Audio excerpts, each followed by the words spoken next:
monthly free day. Everyone has the day off today, which makes it the perfect time to do some investigating. It's been a while since we last talked. Have you been making any progress lately? Let's meet at our usual spot in the factory area before lunchtime. I have new information. Ooh, today's our lucky day. We have the day off. From the sound of it, Lenny's been making progress with his investigation. Wonder what he's discovered. We still have some time before we meet up.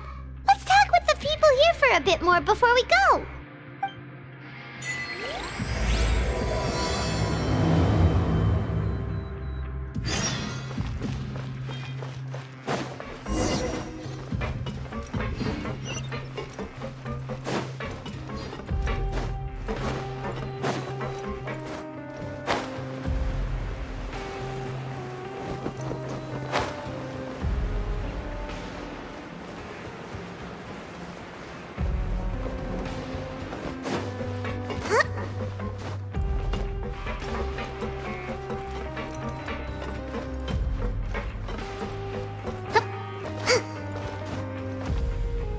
Hey, you over there?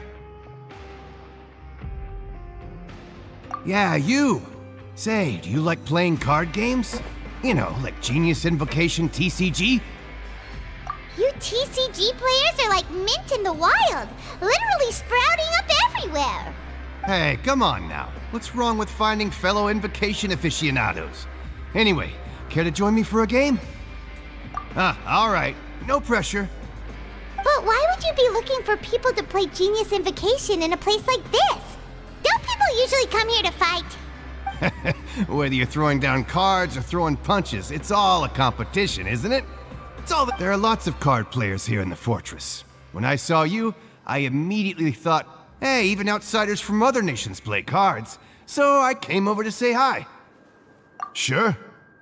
Great! Since you've been here longer than us, you need to flex your seniority a little bit, right? Maybe you could start by telling us newcomers some stories about this place. I thought you would have already heard everything by now. All right then, did you have anything specific in mind? Or do you want me to just pick a topic? Why don't you pick? We'll let you know if we've heard it already. All right. Have you heard any strange rumors since you've arrived? Ben, did you know that there are some people who are always gossiping over in the corner? There are two guys who are always skulking around in the corners of corridors gossiping. The bigger guy is Quisto, and the skinny one is Lavaroon.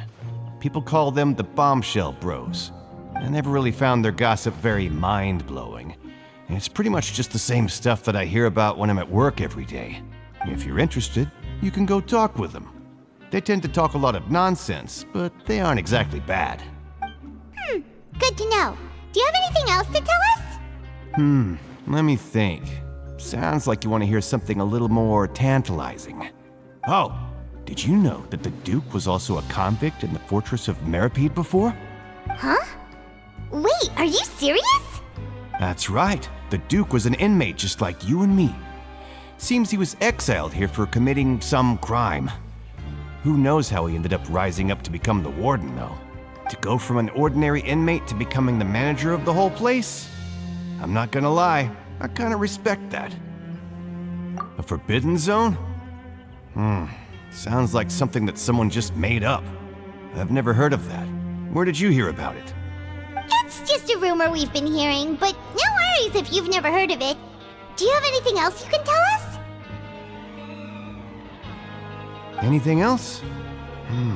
Not that I can think of, but I'll be sure to tell you anything interesting I hear next time. You'll have to play a game of Genius Invocation with me first, though.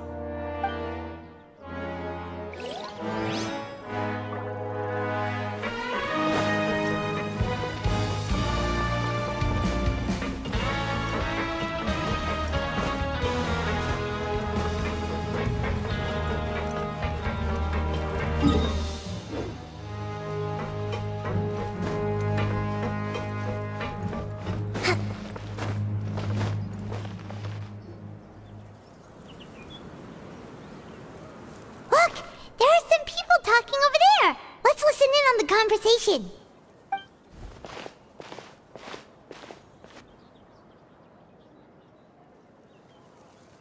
If you ask me, those pompous parasites on the surface act like they're all a bunch of aristocrats. Do any of them give half a hoot about a bunch of dogs like us? Hey, speak for yourself, mate. I'm no dog. Oh, you think you're special or something? If you're here, then you're just a convict like the rest of us. I've heard that even if you're released after serving your sentence, going back to life on the surface ain't any better. Once a criminal, always a criminal. We're marked for life. I don't buy that. Hey, how cool would it be if the whole world was destroyed by a giant flood and everyone had to start over from nothing? What kind of filthy bilgewater are you spewing? I have family up there. You best shut your sewer hole with talk like that. Listen, things ain't so great on the surface, but who says that you have to leave? I've heard that you can still stay here and work even after you've served your sentence. Not bad if you ask me. Who wants to live in the ruddy overworld anyway? And what makes you think they want to hire someone like you? That's one of the great mysteries of the universe, how someone as useless as you is so confident. Whoa. Sounds like they're really unhappy about the overworld. Speaking of which, Paimon never heard anyone use the words overworld or underworld when we were living up there. Is it only something the inmates down here say? That's true.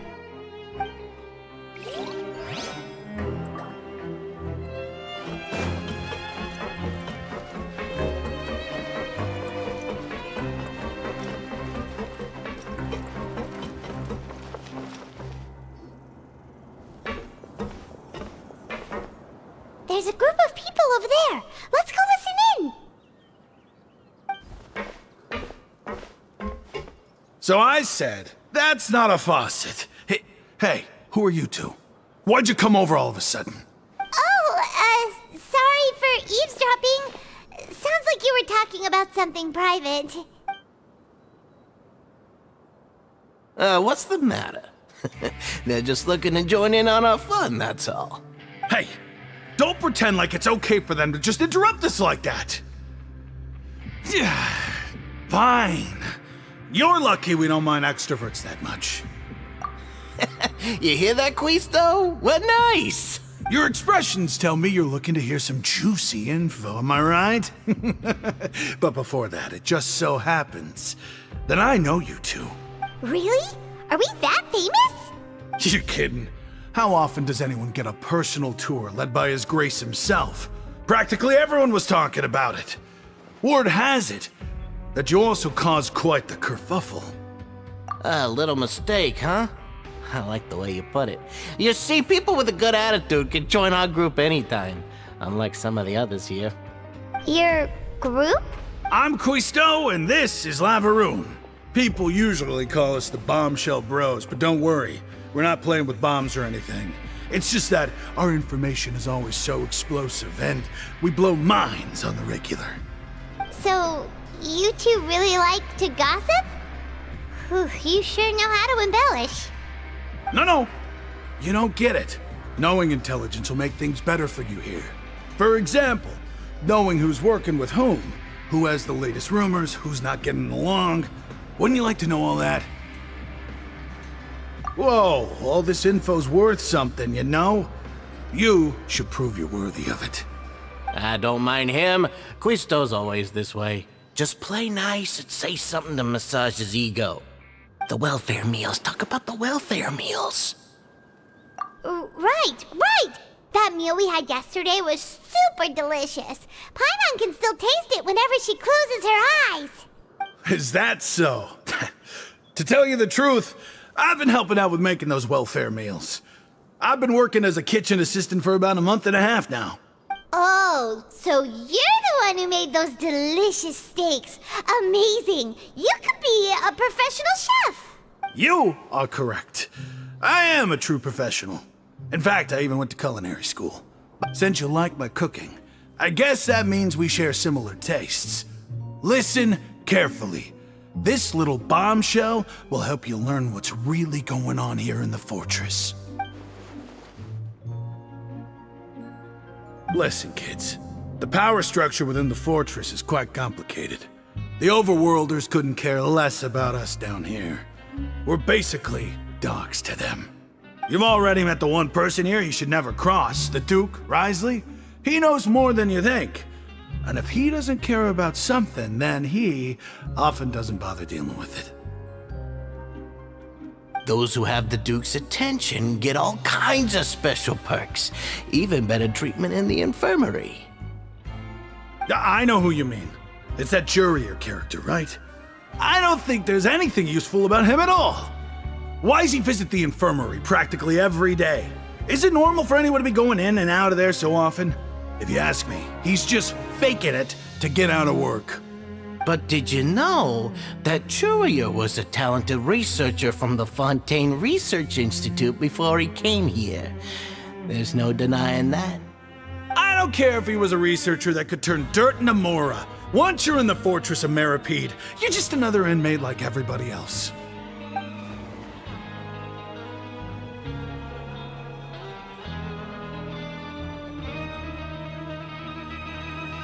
Speaking of which, the last time I saw him, he was passing by in the corridor with Lorvine. I also heard they started arguing in the library and got into a fight, right? Guess that's just how terrible of a guy he is. You mean he hit a woman? Wow, I never imagined he was that bad. But that Lorvine's also quite the odd one, you know? She's always gabbing away, got into a fight with a man, and she also got sent to the infirmary. Come to think of it, I always see her going to the sick bay every couple of days, too. Wait a second. You don't think? Do you think could it be that they're secretly meeting there to go on dates? But it's really hard to imagine. After all, I do remember seeing Lorvine beat Jurier to a pulp that one time. And we might be overthinking things.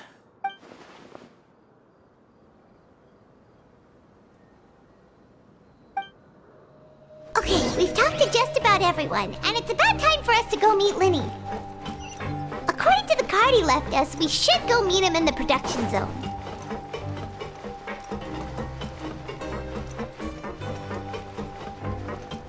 Always at your service.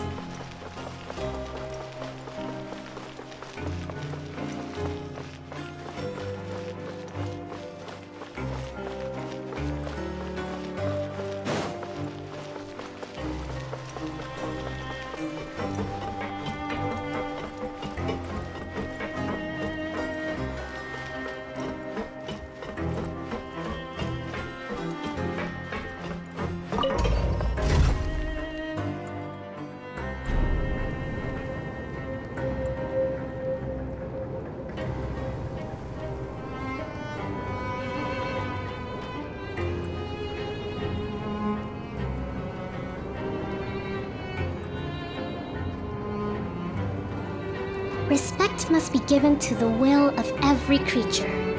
Each fish in the ocean swims in its own direction.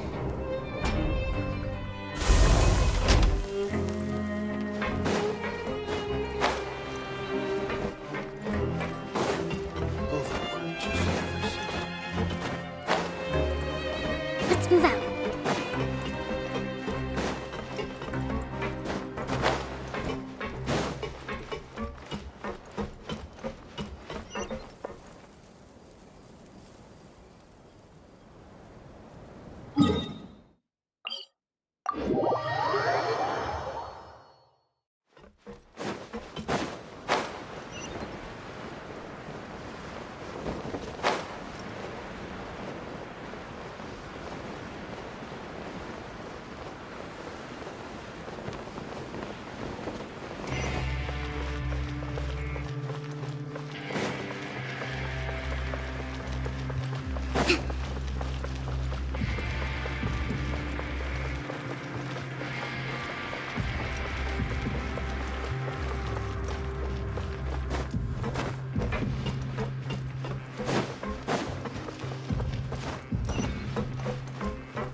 Huh?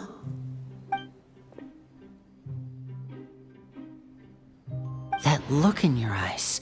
You found something? Hey, this is no time to be modest. Just tell him we found a boatload of information. Oh, as expected of the legendary duo, you have my full and undivided attention. Huh. I'd have never guessed that myself. The rumors swirling about this place are unreliable after all, and Master Child probably went missing because he found a way out. He is a harbinger after all. I suppose he's much more resourceful than I initially gave him credit for. Unfortunately, this isn't enough for our final report to Father.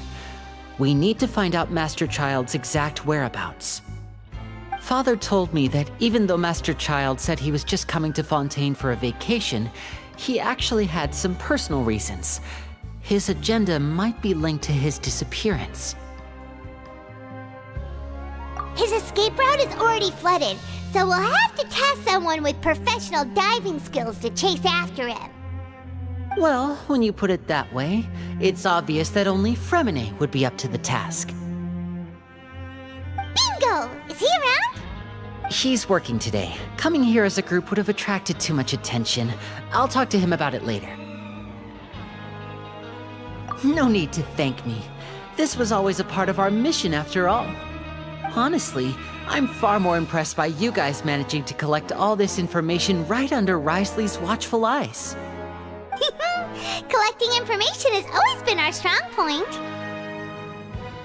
Now, let me think. To find out more information, Fremine will have to retrace Master Child's original route. And if he's to do that, he'll have to set out on the next pipe cleaning day at the earliest. That's 6 days from now. And after that, he'll probably take another 2 or 3 days to return. You can even estimate how long it'll take for him to get back? We've been working together for a long time. We know each other's capabilities like the backs of our hands. Traveler, what say you to meeting here 9 days from now? We'll be able to pick up Fremine while we're at it, too. Oh, and there's just one last thing we'd like your help with. Though we can just sit back and wait for Fremine's report on Master Child's whereabouts, we still need to make more progress on the investigation of the Forbidden Zone. Fremine's no master of disguise. Lynette's still working on getting intel from the other areas, and I'll need to spend some time helping Fremine prepare for his diving mission. So, you are the only ones we can count on. What do you want us to do? Will it be hard? Well, I won't call it easy per se, but I think you'll be able to pull it off. Listen carefully. You'll need to find an excuse to get into the infirmary and investigate the room and environs. You've mentioned several sketchy-looking people always meeting at the infirmary earlier, so it probably has something to do with the secret we're hoping to uncover. You've already met the head nurse, so she'll be less suspicious of you. Investigate the internal structure of the infirmary and any active dealings within, and pass those on to me alongside anything else you're able to discover. But also, there's no need to take risks. Don't forget, safety always comes first. No, when it comes to intelligence gathering, I'd never consider you to be an amateur. Didn't you say it yourself? It's always been your strong suit. I'll believe anything as long as it comes from you. So, please prove your prowess to me once again. All right, then we'll head out as soon as we finish our prep. Let's go our separate ways for now then. Don't forget, we meet here again in 9 days. Stay safe.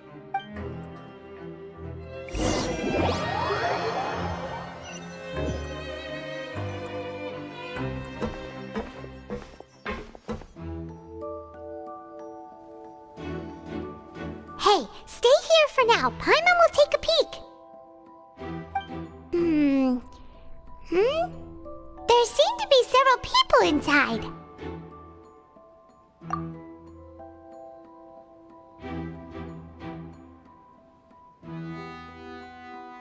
Right.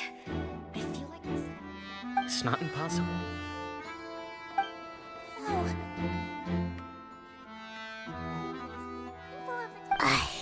It's a bit hard to understand them from here, so why don't we just try to talk to them in person?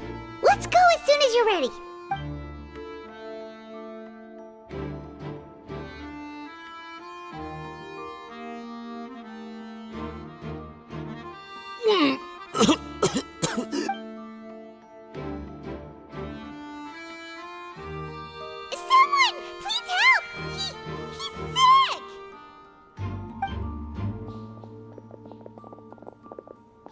Whoa, are you okay? Oh my! What's wrong, little one? There's no need to panic. Take a deep breath before you begin. The traveler started complaining of a stomachache, and then nausea, and then collapsed onto the ground. Paimon doesn't know what to do. Freezing limbs, twitching fingers, and pale complexion. Could it be poison? Let me take a look. Please, lie down over here. Don't worry, I'll get you to the bed safely. Here, hold on to my shoulder and walk slowly.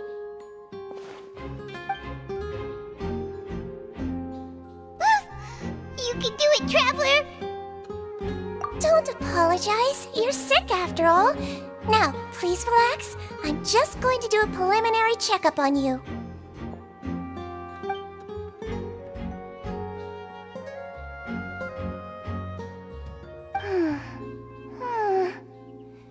I see now. My checkup has confirmed that he's not in any mortal danger. That's our worst fear out of the way. Eh? Oh, that's good. But I'll continue my diagnosis of the patient now. Please, relax and take a deep breath.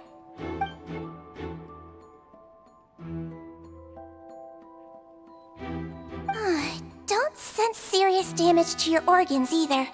Does it hurt when I press here? And here? Huh? But based on my initial checkup, there shouldn't be a problem here.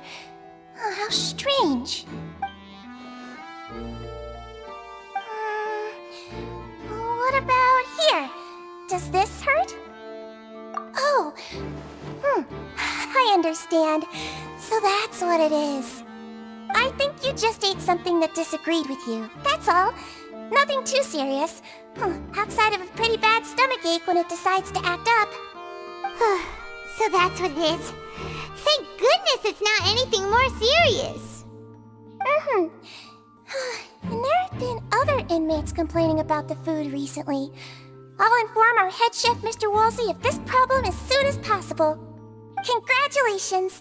The health risk is incredibly low, so you should recover within a couple days. Why don't you take a rest here while I go get some medicine for you?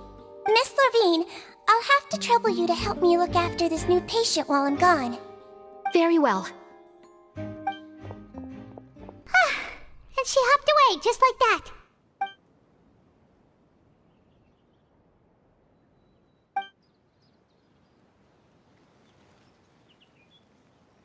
Hello. So how are you feeling now?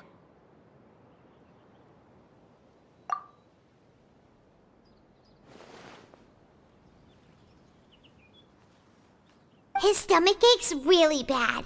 He was stumbling about the whole way here, so Paimon's really worried. If Miss Sijuin says it's not a serious problem, then there's no need to worry. She's the best medic we've got down here. But it also looks like she's the only medic you've got down here. Well, that's true. What do you mean, that's true? That's really misrepresenting the situation. Of course I can't speak for the whole fortress, but it's not like everyone imprisoned here is useless, you know? Though they may have committed crimes and gotten locked up here as a result, they still know a thing or two about medicine, and they help Miss Sijuin take care of the sick and injured. Yeah, you're right. But did you have to lecture me about it in front of another patient? Aren't you a patient too? Where did all your energy come from? That's correct. Sorry, I got a bit ahead of myself. Are you two also sick? We've been sick a while. I come back every once in a while for checkups, and to pick up the medicines Miss Sijuin prescribes for us. That's just the nature of chronic illnesses. As for her... you could say she fancies herself as Miss Sijuin's capable helper because she learned a bit of medical knowledge ages ago.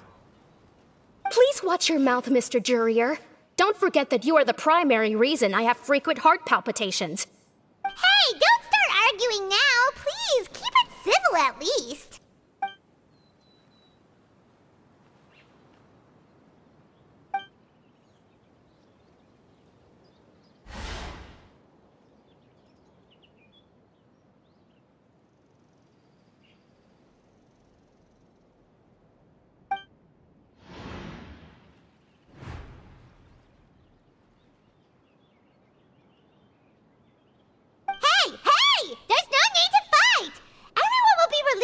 today, so there's no need to argue over silly things like this.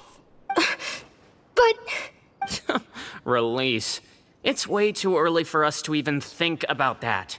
And who the heck knows if we'd even be able to continue our previous lives?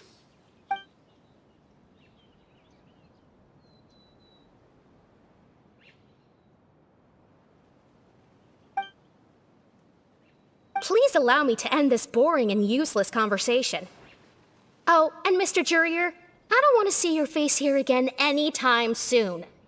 And same to you, Miss Lorvine. Anyway, that was more than enough rest for me, so I'm going to get out of this excessively noisy place. See you later, everyone. He just... That's just what he's like. I'm sorry you had to see all of that. I'm Lorvine, and that's... Well, his name is Jurier, but I hope you'll never have cause to remember his name. You really can't stand him, huh? I mean, can you blame me? Who would like someone who's as arrogant and obsessed with weird research topics as he is? But there's no need to keep dwelling on him. I'll accompany you two for a while. Miss Zishwin should be back soon, and I'm sure you'll feel better as soon as you've had some of her medicine. No, it's nothing. I'm back! Did you rest like you promised? Thank you for getting our medicine, Miss Zishwin. Did you all cooperate with your bed rest? I trust that nobody got up to walk around. Good. Here, this should be 2 days' worth of medicine for you. Take 1 pill now, and then continue your bed rest.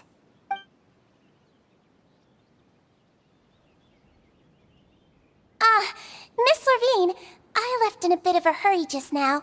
Do you still remember if we discussed the color of the pill that you should be taking today? I remember. You said it should be yellow. Yellow, huh? I understand. These are yours. Please, make sure to go to bed early after taking them tonight. You'll benefit from a good night's sleep. All right, then I'll also be on my way now. I hope you feel better soon, too. See ya! I'm going to fill out your medical record now. You're widely known as the Traveler, right? I just want to double-check a few details, if that's all right with you. Those two made quite the commotion just now, so why don't we let the Traveler rest? Paimon can answer the questions instead. So his primary symptoms are abdominal pain with secondary symptoms of nausea. Is there anything else? That's it. All right then. Is there anything we should know besides to take the meds? No, his base constitution is quite good, so I'm sure he'll recover quite quickly after taking the medicine. Please make sure to stick to bland or less stimulating foods, and don't stay up too late at night. Got it. Paimon will hold the Traveler to that for sure.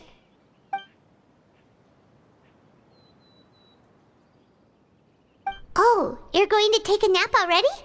Okay then, you get some rest.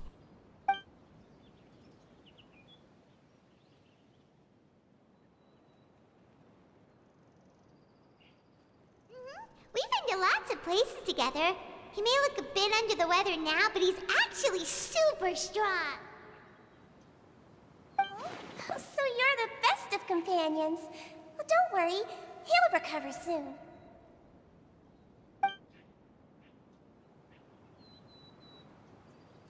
You're awake. How do you feel? You slept for a really long time, but we never left. Well, now you can go back without a worry in the world. Remember to take your meds regularly, and remember bland foods. Thank you, Miss Zishwin.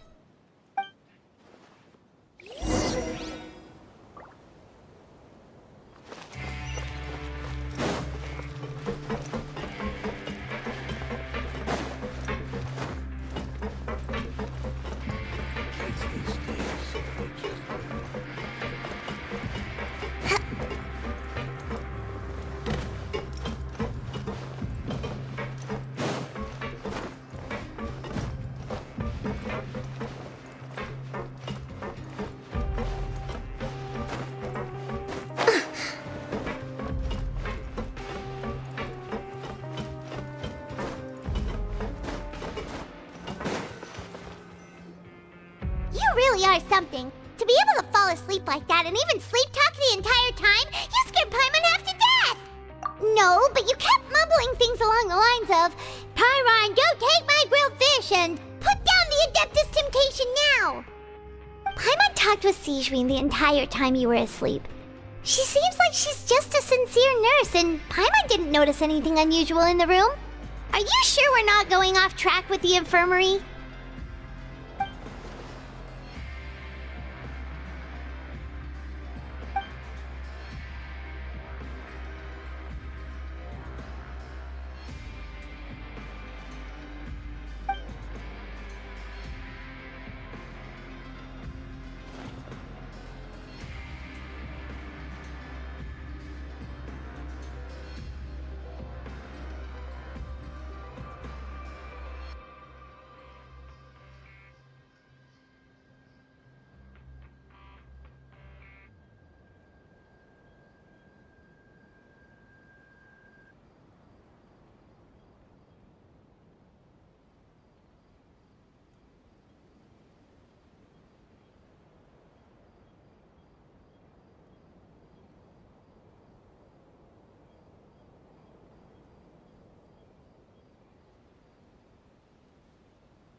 Whoa!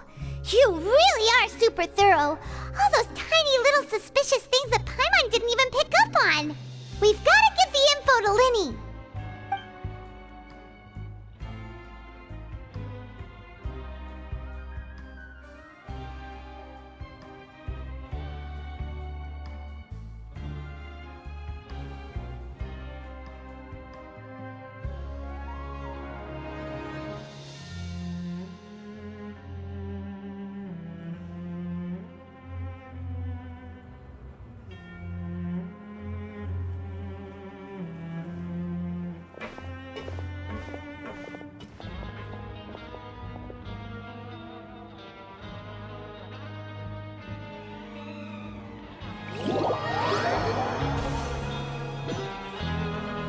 Today's the day! Let's go meet up with Linny!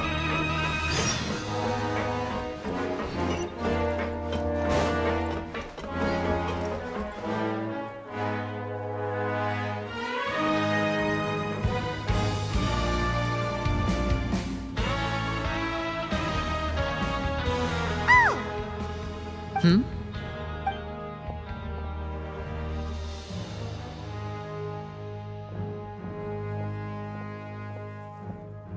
Did you two run into any trouble over the past few days? No, we just worked our shifts according to the schedule. Nothing weird happened. That's good. That means you didn't raise any suspicions when you infiltrated the infirmary. We've taken a look at the slip you've sent. Fremine successfully left the grounds via the pipes 2 days ago, and as of last night, Lynette has also infiltrated the infirmary after faking an illness. Wait, why is she getting involved as well? You already went above and beyond when you scoped out the infirmary. To put it more bluntly, even if we were to view that as something you did in exchange for Fremine's help, you've already done more than enough. Infiltrating a guarded stronghold is a different kind of job from a one-off investigation. We want to avoid using the same faces over and over and reduce the amount of suspicion that will fall on any given person. Lynette also felt like you have already taken the first step for us, so she should be the one to finish the job. So that's what Lynette thinks. Oh, Paimon hopes everything's going well for her. Then, let's go check on Lynette before Fremine returns. If everything went well, then she should be wrapping up her investigation right about now. Is now really a good time to go over? According to my observations, Sigewinne always spends around half an hour away from the infirmary right before lunch. Lynette knows this as well, so this should be a good time to meet up with her. Also, I'm her brother, remember? It's only natural for an older brother to care about his younger sister's well-being. Okay, then let's head over right away!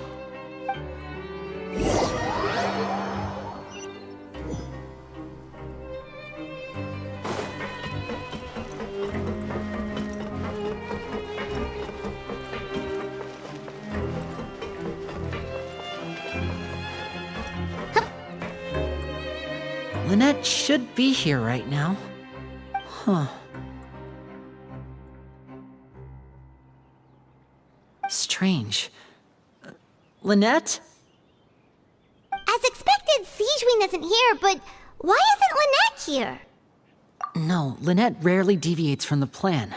We agreed that if she were to make changes on the fly, she'd find a way to let me know. Unless... Let's see if there are any clues around here. We can look while we wait for her. Who knows? Maybe she'll be back soon. Okay.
To survive hardship, you must prepare for hardship.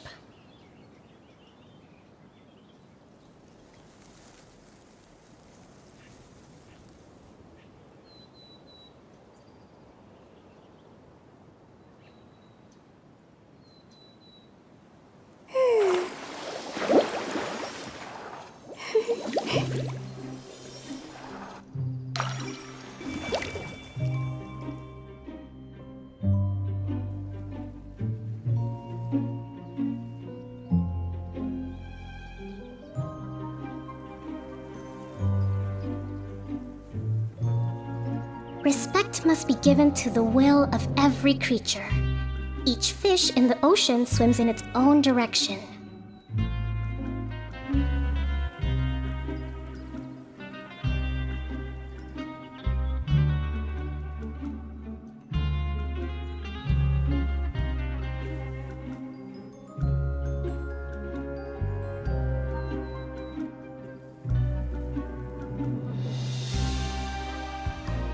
Yae Publishing House has released numerous works that lay out military strategy in a simple and pragmatic way. Those are my favorite.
To survive hardship, you must prepare for hardship.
Yae Publishing House has released numerous works that lay out military strategy in a simple and pragmatic way. Those are my favorite.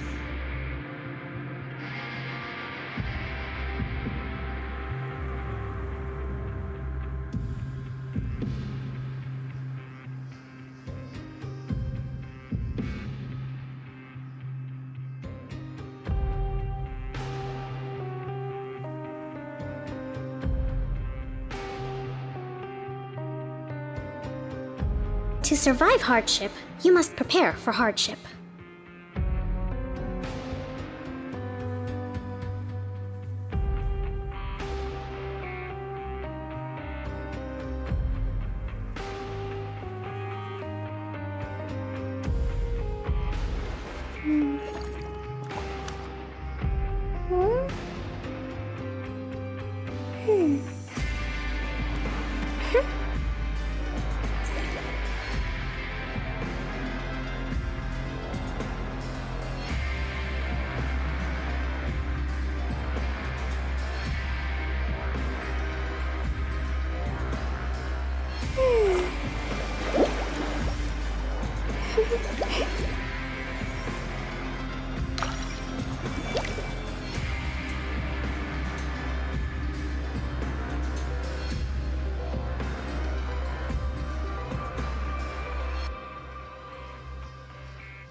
Respect must be given to the will of every creature.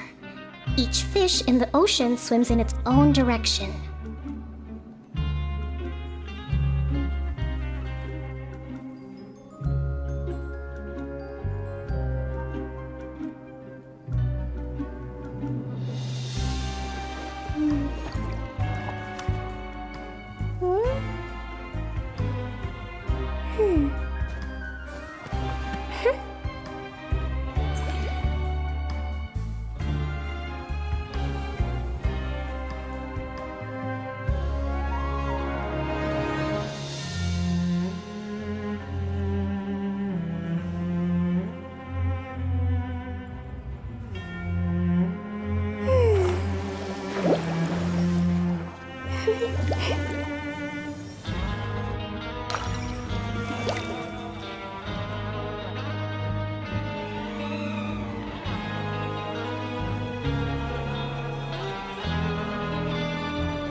To survive hardship, you must prepare for hardship.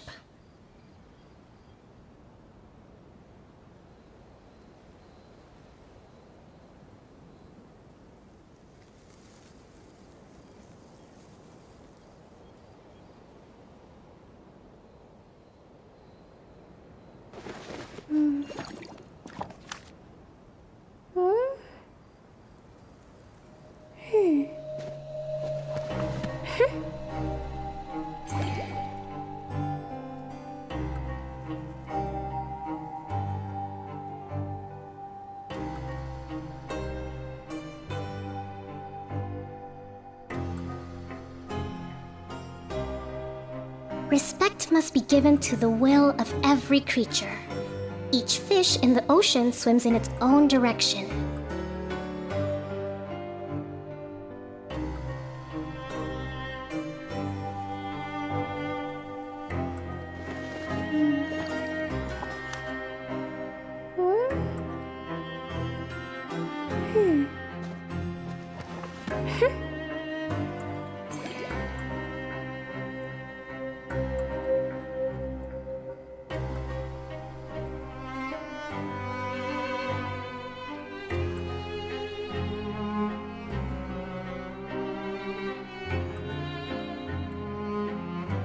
To survive hardship, you must prepare for hardship.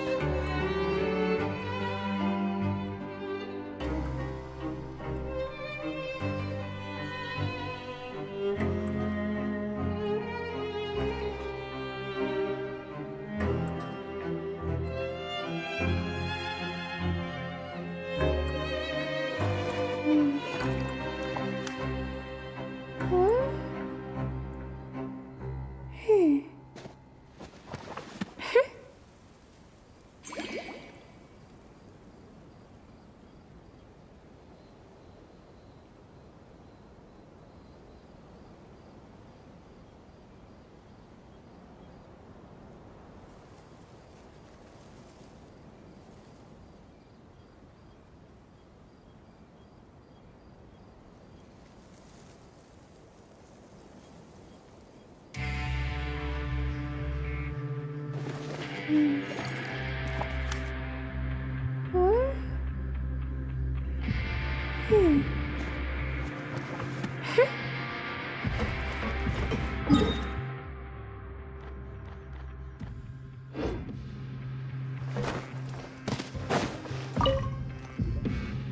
are some books here and a few files. They all look like medical record. Advanced nursing, how to raise the spirit of your patients, a quick guide to the psychology of emotions, and the meaning of laughter. These sure are some interesting books. Who knew Sijuin would be interested in these kinds of things?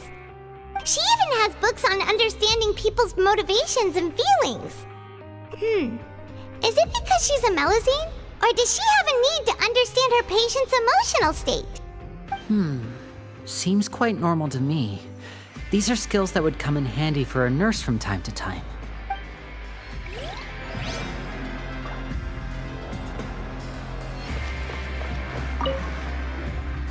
None of the beds have any signs of having been slept in, except that one over there. That's the one Lynette must have used, right? You said she was pretending to be sick. She would have said her migraine was having a particularly bad flare-up. Generally speaking, the head nurse would then ask her to lie down and rest while she left to retrieve the medication.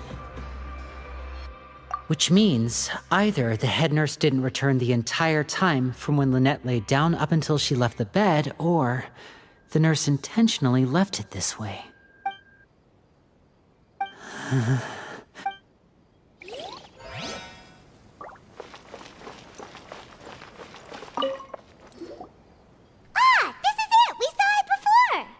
Wait, this thing? It doesn't look like it's been disguised that well.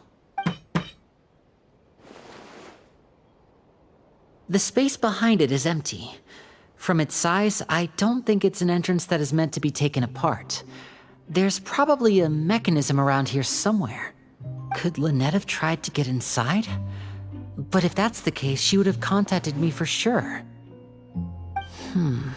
Let's look around here for some more clues. Don't panic, just take another look.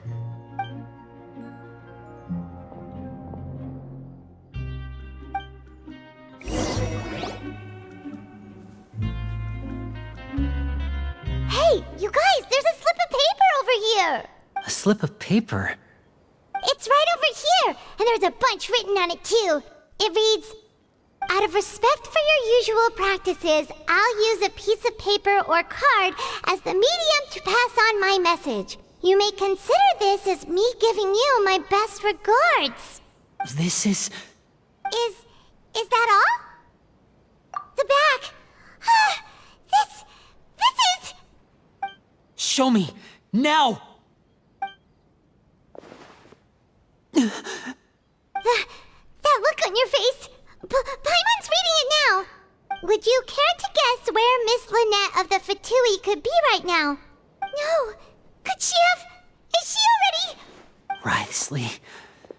Did he deliberately leave the infirmary unguarded to use it as bait?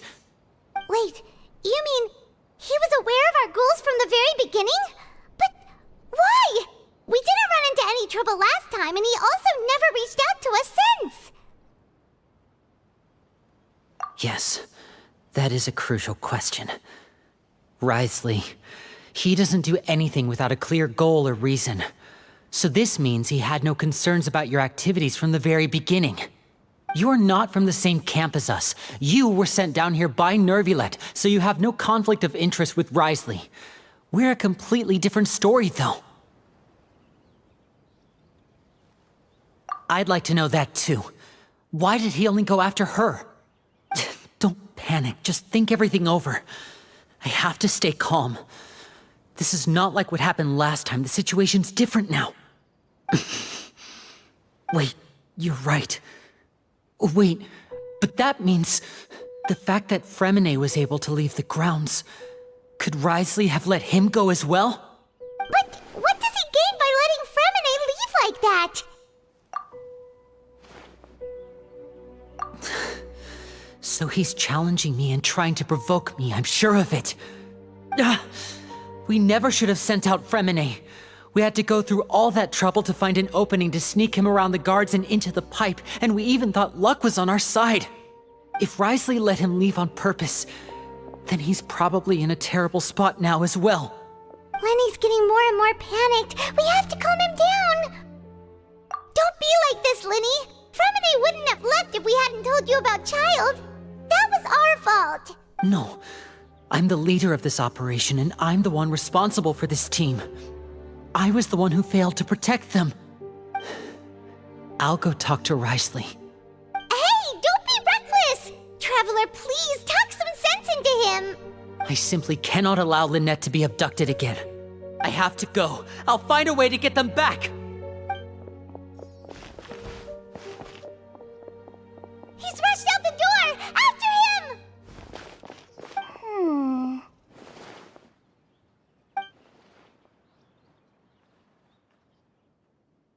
Right. I feel like we still have some room to make changes on these details. It's not impossible, but it'll require extensive testing. Is that so? Very well. Then please be mindful of the time. Huh? Is someone? Pack everything up. Whoever's outside is eavesdropping. They'll probably come in once we stop talking. Someone! Please help! He's sick! Whoa, are you okay? These two. As expected, they've already found this place. Oh, they are quite sharp. What a delightful turn of events. I like smart people, but I also like playing dumb. I like the feeling of being trusted. Oh my! What's wrong, little one? There's no need to panic. Take a deep breath before you begin. Being able to read human expressions is quite the useful skill. Lenny! Wait! It's no use. We have to catch up to him.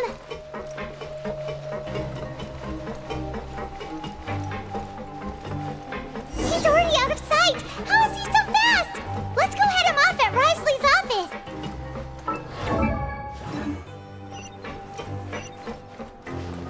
Huh?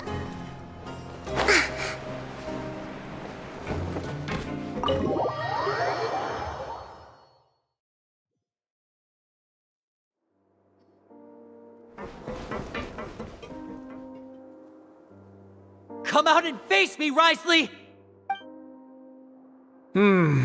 Aren't we at an administrative office space?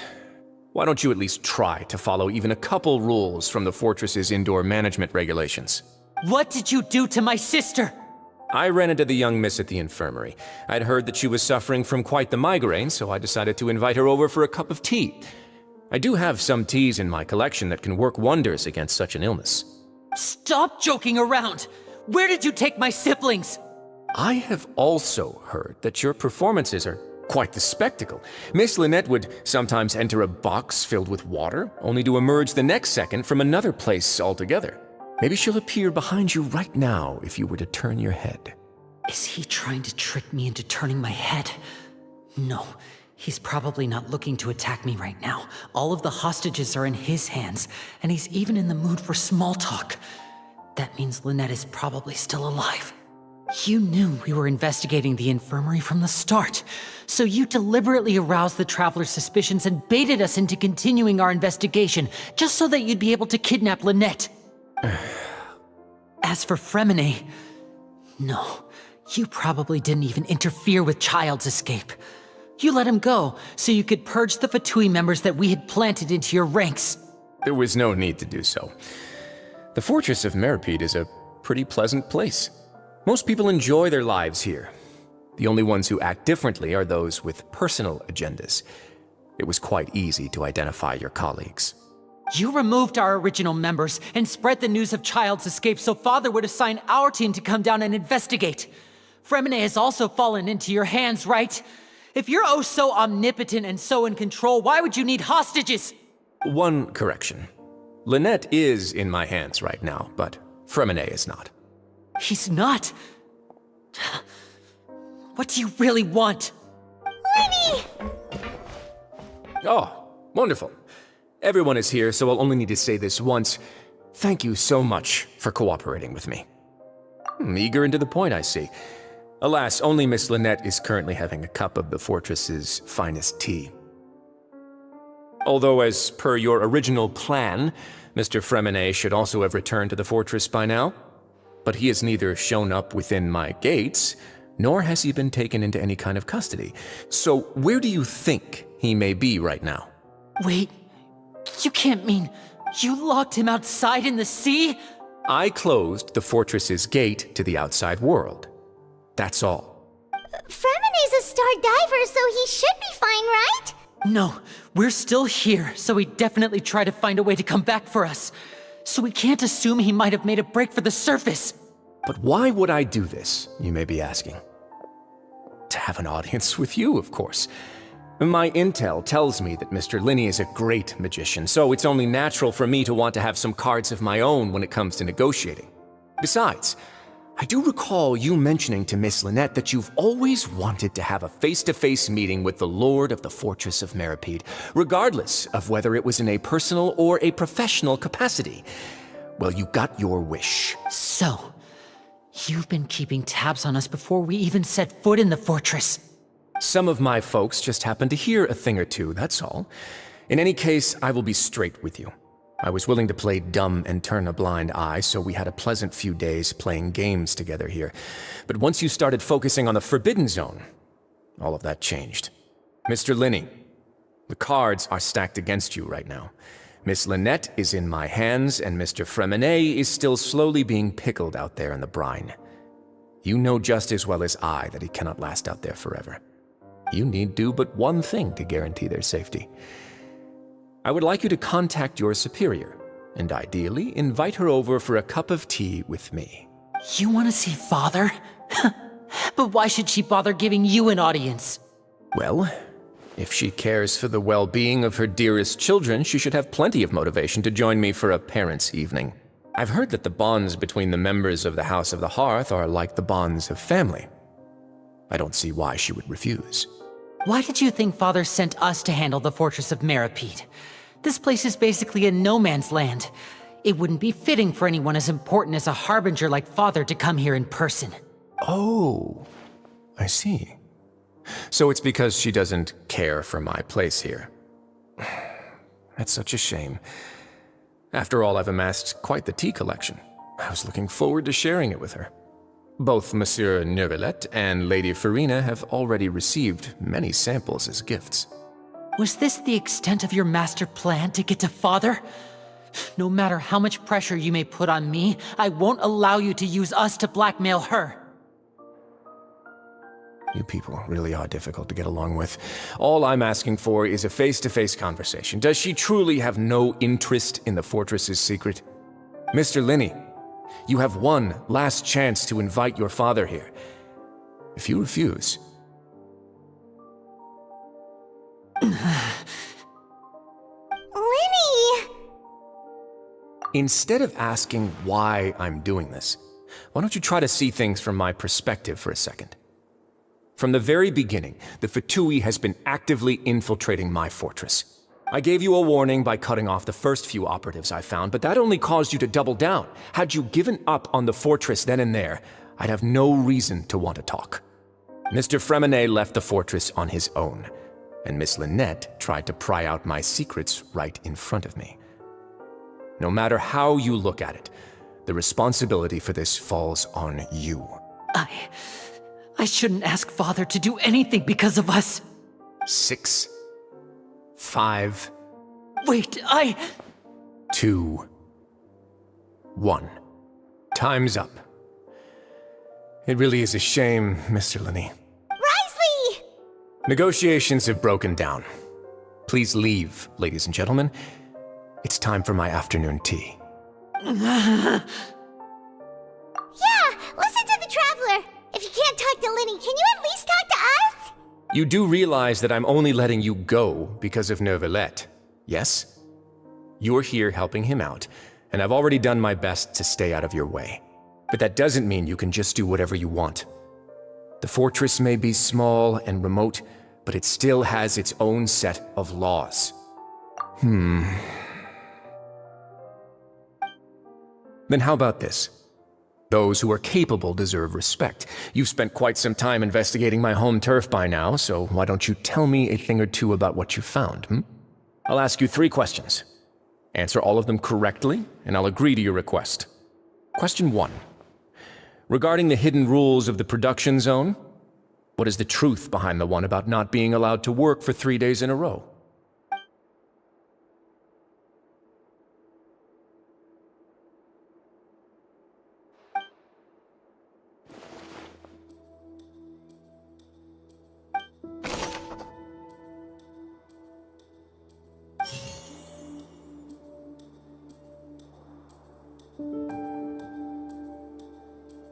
I've been told that the infirmary is always empty for the Fonta promoter has been struggling because he doesn't recognize We often see Miss Sijween.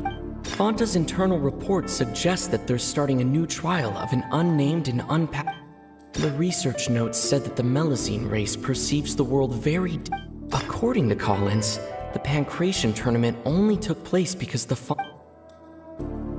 Fonta's internal reports suggest that they're We often see Miss Sijween observe. The Fonta promoter has been struggling because he doesn't recognize the real value of coupons. According to Collins, the Pancration tournament only took place because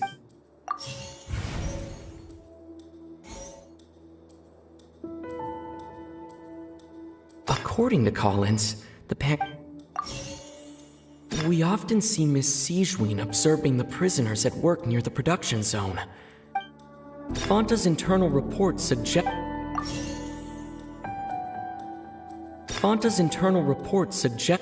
the Fonta promoter has been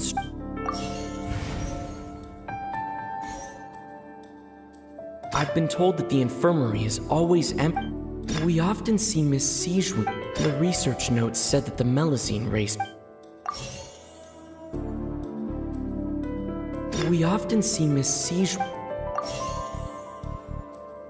I've been told that the infirmary is always empty. Fonta's internal reports suggest that they're starting a new trial.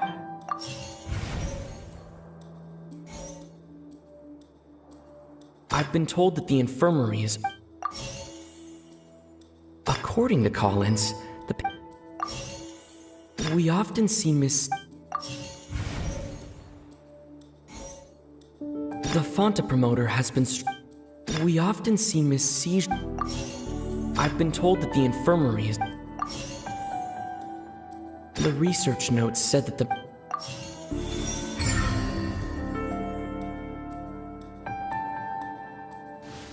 So that's what's going on. Paimon understands it now. Who would have guessed? The hidden rule of the production zone. People are not supposed to work 3 days in a row, and if they do, they'll get strange meat in their welfare meal. At first we thought this strange meat must have something to do with the people who disappeared, but in reality, they were all prepared by Sijween, the head nurse. She often visits the production zone to observe the workers' health and makes a note of anyone who has worn themselves out after 3 full days of work. Out of her sense of duty as the head nurse, as well as her genuine concern for the workers' health, Sijween visits the cafeteria right before lunch and cooks an extra dish for those who can use the stamina boost. Sijween has only the best intentions with her surprise gift and doesn't want anyone to find out about what she does. However, unfortunately, Melazines as a race perceive the world differently from humans, and their sense of aesthetics is even more alien to us. The recipients of her lovingly prepared special meals cannot taste the care within and usually just freak out. Are we on the right track? Not bad. You've uncovered Sijween's secret and even guessed her intentions correctly as well. It's nice to know that her efforts have not gone unacknowledged. All right, now for my next question. There are also some hidden rules in the Pancration ring, including the one that you're not allowed to support both sides of a fight. Why is that?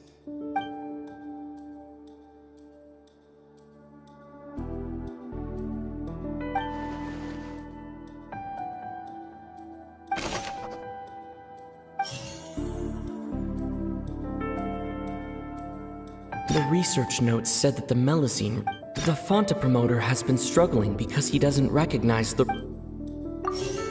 Fonta's internal report. According to Collins,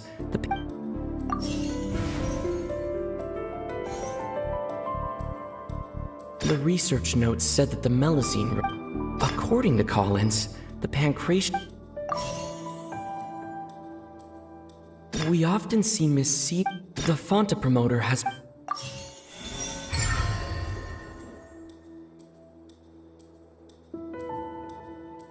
Paimon gets this rule too now, so there really was nothing to be afraid of. That hidden rule of the pancreation ring is about how, people are not supposed to bet on both boxers at the same time. And if they do, they'll receive a package containing a strange, blood-colored liquid. People get scared when they see it because they've subconsciously begun to associate it with the missing boxer. But really, it's just a bottle of the latest yet-to-be-named and packaged new Fonta trial product. A blood-red drink.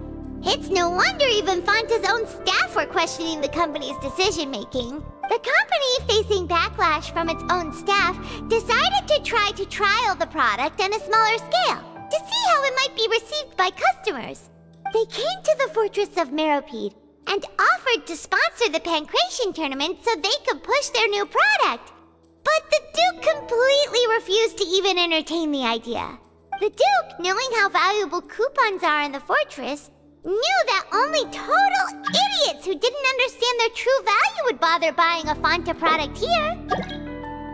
And so, only those who proved their stupidity by being dumb enough to bet on two opposing sides of the same match were selected to receive the drinks. I acknowledge the effort you've put into bringing the truth of this mystery to light. Although, based on your description, that Fonta promoter is a bit too careless with his words. I may just reconsider my collaboration with the company.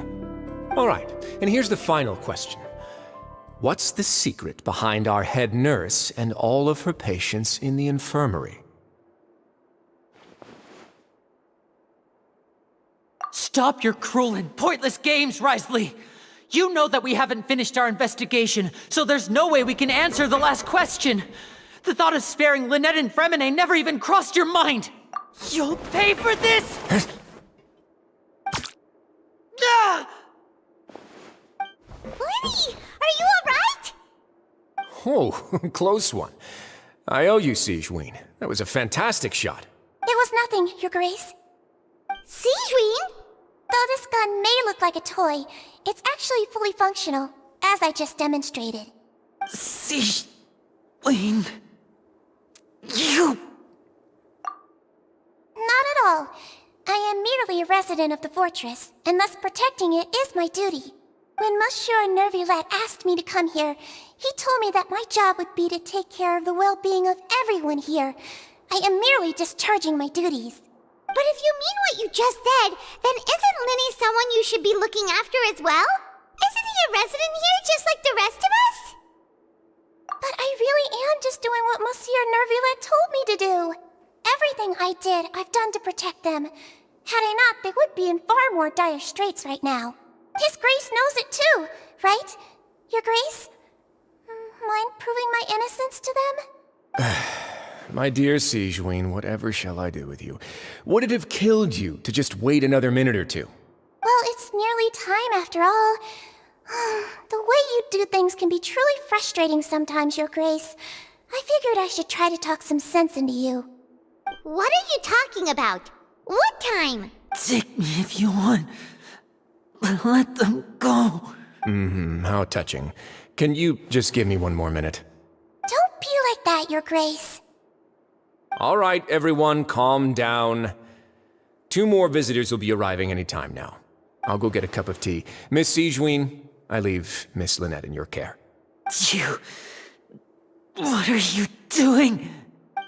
I believe I hear footsteps.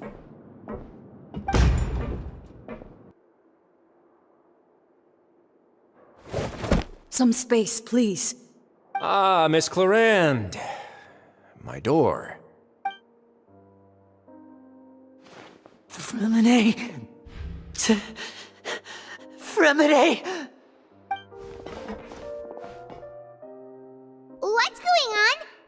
Clorane doing here? Work. I'm sorry about shooting you, Mr. Linney.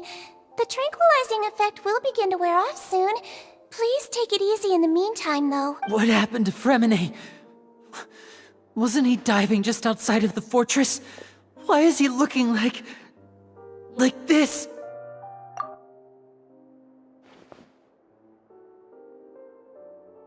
A flushed face, an accelerated pulse. He must have consumed primordial seawater. What did you say? Please, make some space. I'll need to give Mr. Fremine a more thorough checkup. Your Grace, I'll leave the rest to you. I'll talk to Clorand while you get Fremine to where he needs to be. Everything else can wait.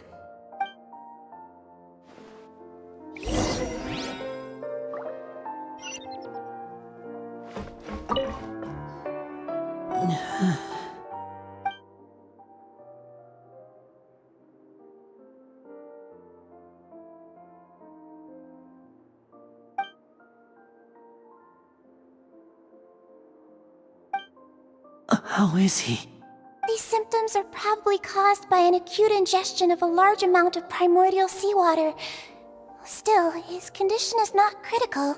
Of course, it would be best if he stayed for further observation. Let's leave him here for now, and move him to the infirmary once he's recovered a bit more. Sorry. I am aware that the infirmary may not be your favorite place in the world at the moment. We do only have a single clinic in the fortress, however. Why would he ingest a large amount of primordial seawater after leaving the fortress? How could that possibly happen? Please, look after Mr. Fremine for the moment. I'll go fetch some medicine and a respirator. Oh, I'll bring Miss Lynette back with me. Where is she? How is she right now? Oh, she just took a nap in an empty room after I tranquilized her. If my calculations are correct, she should also be waking up right around now. You might not believe me, but His Grace and I actually made some snacks and tea for her.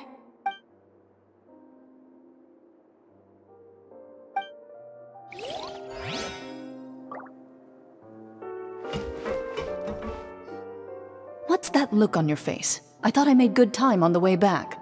Oh, I'm just admiring your punctuality. Had you arrived just a few minutes later, Sigewinne may have been forced to shoot Mr. Linney again. How's the situation out there? The water has changed. It's pretty much as expected. The concentration of primordial seawater has increased significantly. I was only out there a short time, so it wasn't too bad. But if one were to stay for any significant amount of time... well, you can see how that boy's doing. Where was he when you found him? The abandoned zone at the end of the pipes. A good distance into the water. Closer than I thought. He must have recognized it early on and tried desperately to swim back. Locking the door was necessary. I don't think we could have saved two. Well, I did try to convince him that I had my reasons. Never seems to work, though. It would probably work on Neuvillette.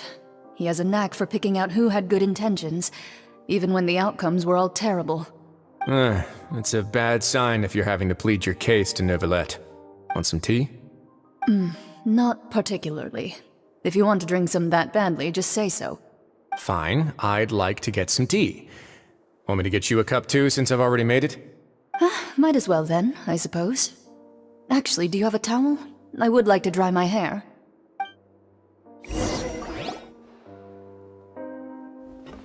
Linny, are you okay? I'll be fine. They're all here now. Don't worry about me. Are you sure? You don't look alright. My hands and feet are still a bit weak, but that's probably just the residual effects of the tranquilizer shot. I'm back, everyone. Lenny! Oh, Traveler, Paimon, you're here too. Fremine? Is he... He'll be fine. But for now, please help me lift him up.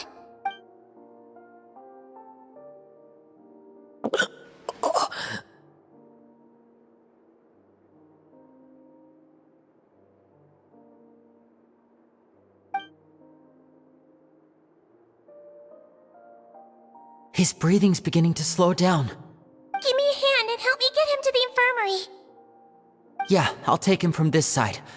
Lynette, together? On it. Traveler, you seem pretty worried about him. Want to come with us? The Duke and Clarande are gone. They probably went to get some tea. The Duke will explain the truth in just a bit. Miss Clarande will need a break, since she only just returned from rescuing Fremine out of the sea.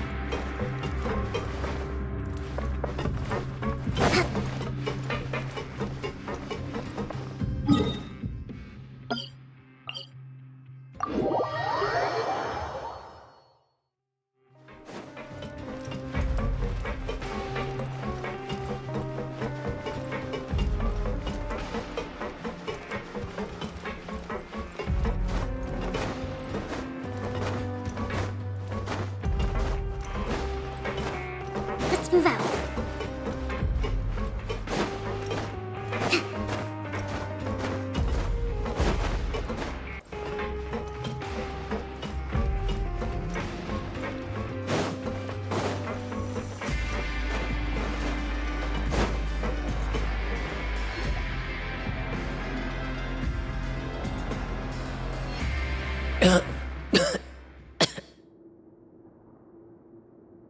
He's awake.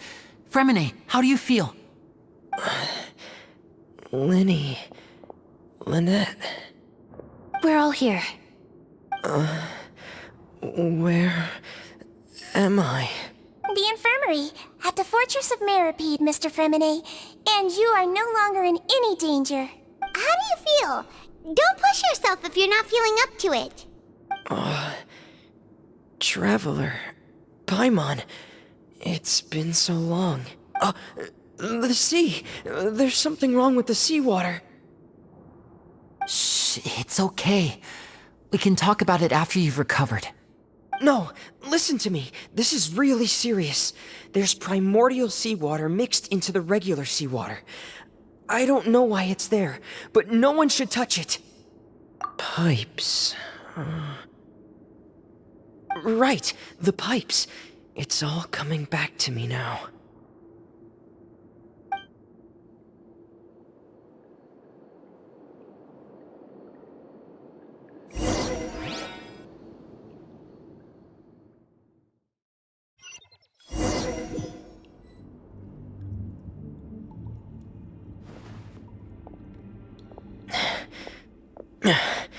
I'm in.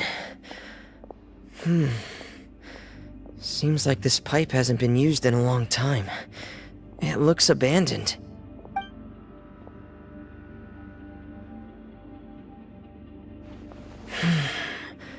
Where could Master Child be?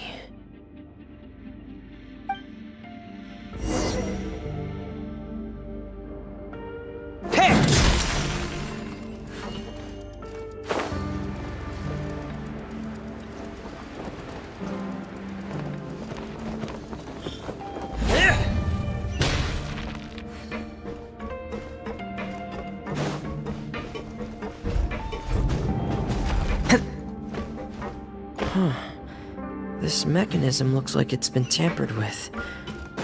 Could he have done it?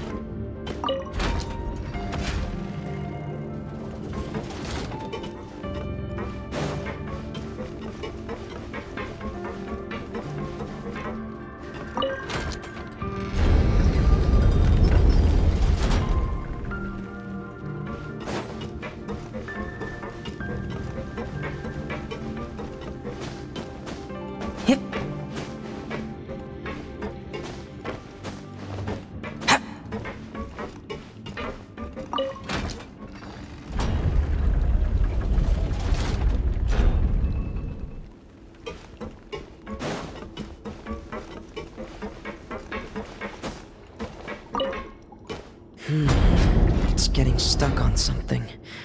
Seems like I'll have to avoid those obstacles while I turn it.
This is where the water starts.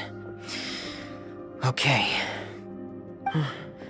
Master Child probably dived into the water. I'll go take a look as well.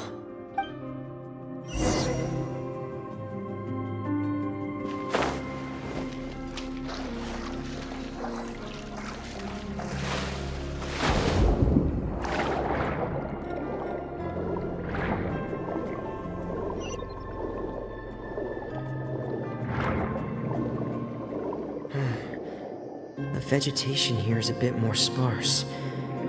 These traces aren't natural. A person must have left them, and recently. I should be... there are traces here too. I need to keep going. Huh? The traces are gone. But I don't see where he could have gone from here. Wait. What the...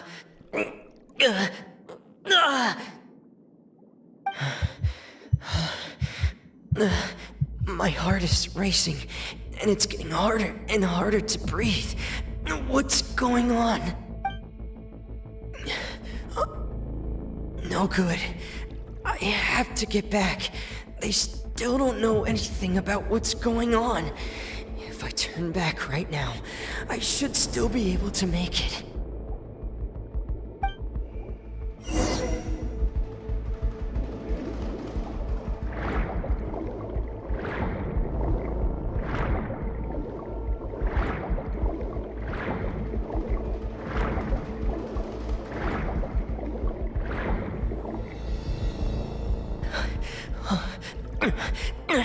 I can't die here.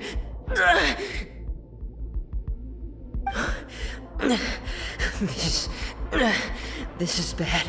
I'm feeling worse and worse, and I'm still underwater. I have to push on.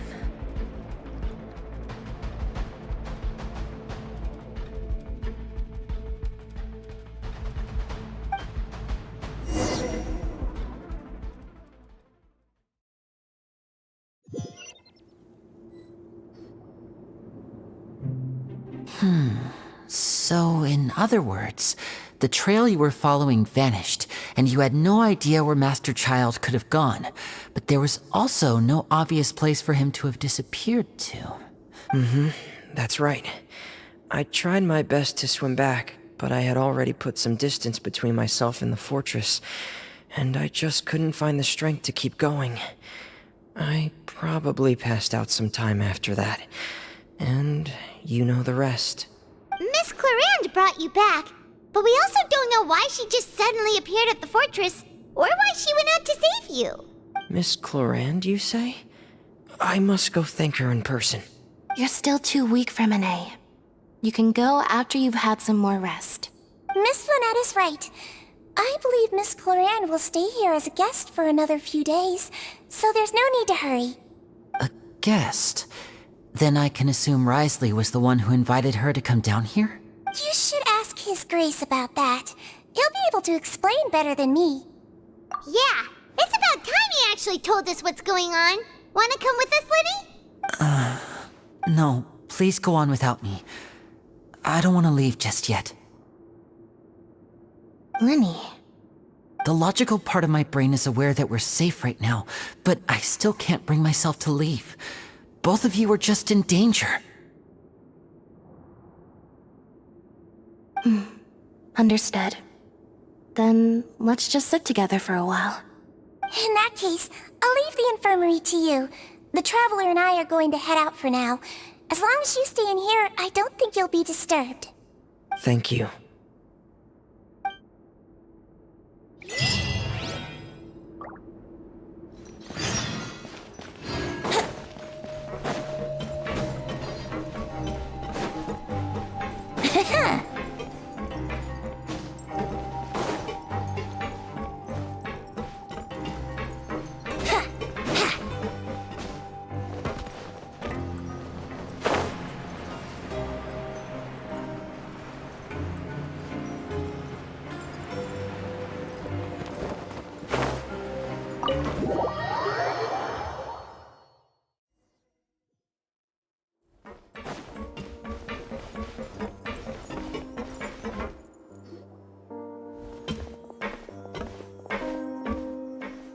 Excuse me! I take it Mr. Fremenet's condition has stabilized?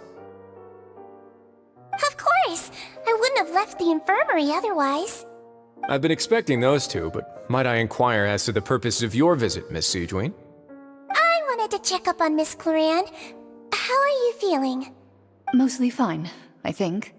If you don't mind, I'd like to perform another quick physical exam. It'll just take a few minutes. All right. Thank you for looking out for me. I'll take my leave for now, then. Well, want to explain yourself, Risley? Of course, but I'm not partial to the word choice of explain. How about enlighten? Where should I begin? How about you start by asking me any questions you have? You can start with whichever one you'd like to get answered the most. Then Paimon will begin. Did you know about Lenny's goals from the very beginning? No. I just knew they were Fatui operatives sent to the fortress by the Knave. As for their specific goals, I only figured those out as you made progress on your investigation. You managed to monitor and stay ahead of them even though you didn't know what they were trying to do?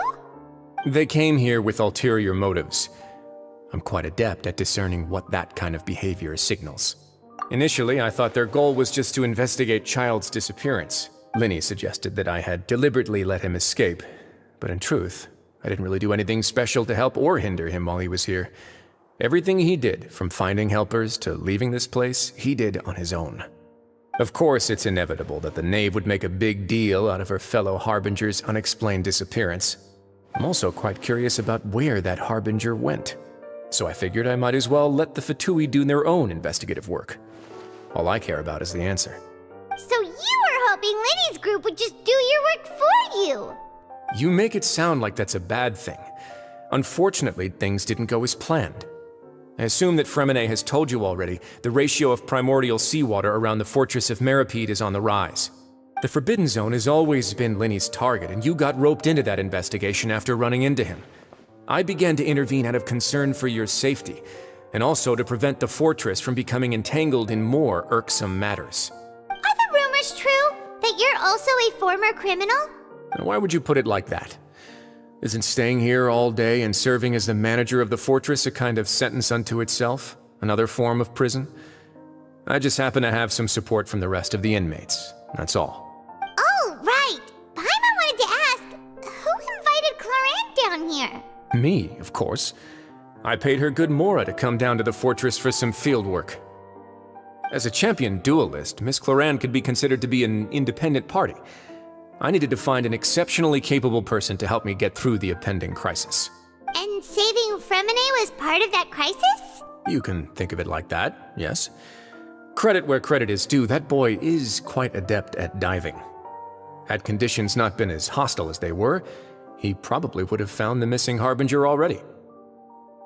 That's not something you should be asking after. Neuvillette only asked you to investigate Child's whereabouts.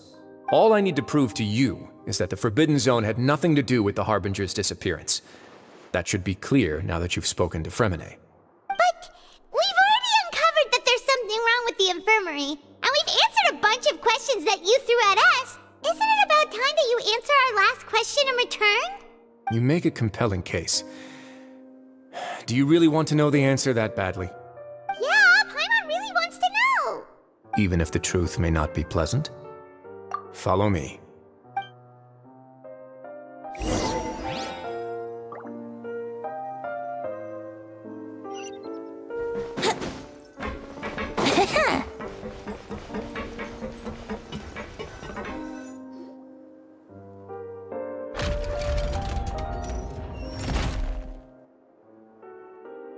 There's a hidden door here?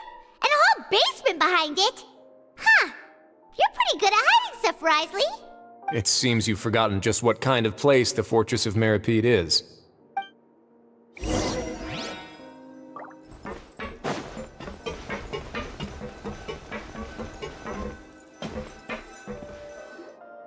Stand on the central plate. Wait, is there a secret mechanism or... Whoa!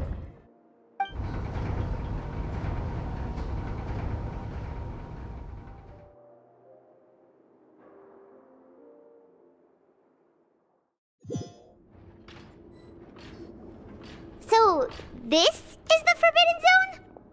Honestly, for a place so well hidden, Paimon sure doesn't see anything special. What a huge door! There are 3 such isolation gates in total. Generally speaking, I'm the only one who's allowed to go inside. Hence the name Forbidden Zone.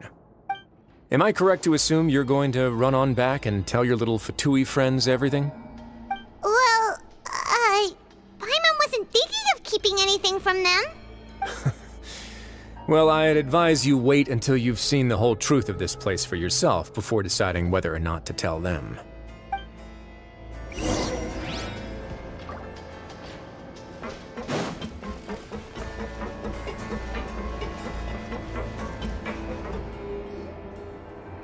Huh.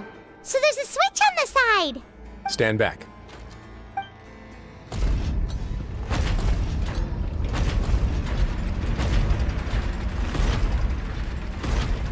Whoa! They all just went up one by one! Go on, have a look.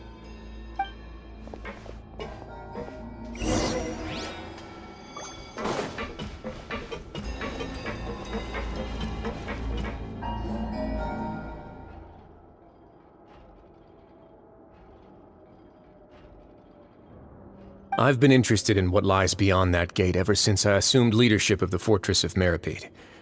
Of course, it would be unwise to recklessly open it, but it'd also be risky and negligent to simply ignore any potential danger that could be behind it.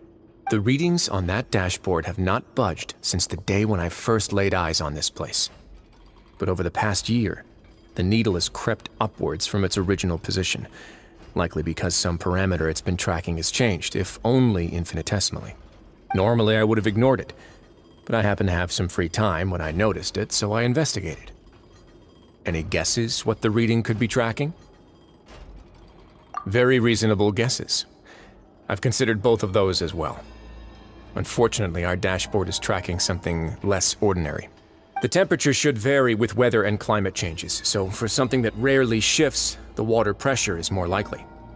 We ran a few tests to increase the pressure from the outside, but the readings didn't change at all. Later on, a few more possibilities occurred to me, such as a potential connection with the primordial sea. I began to make a few preparations based on that hypothesis. Over the past few days, the needle has moved again.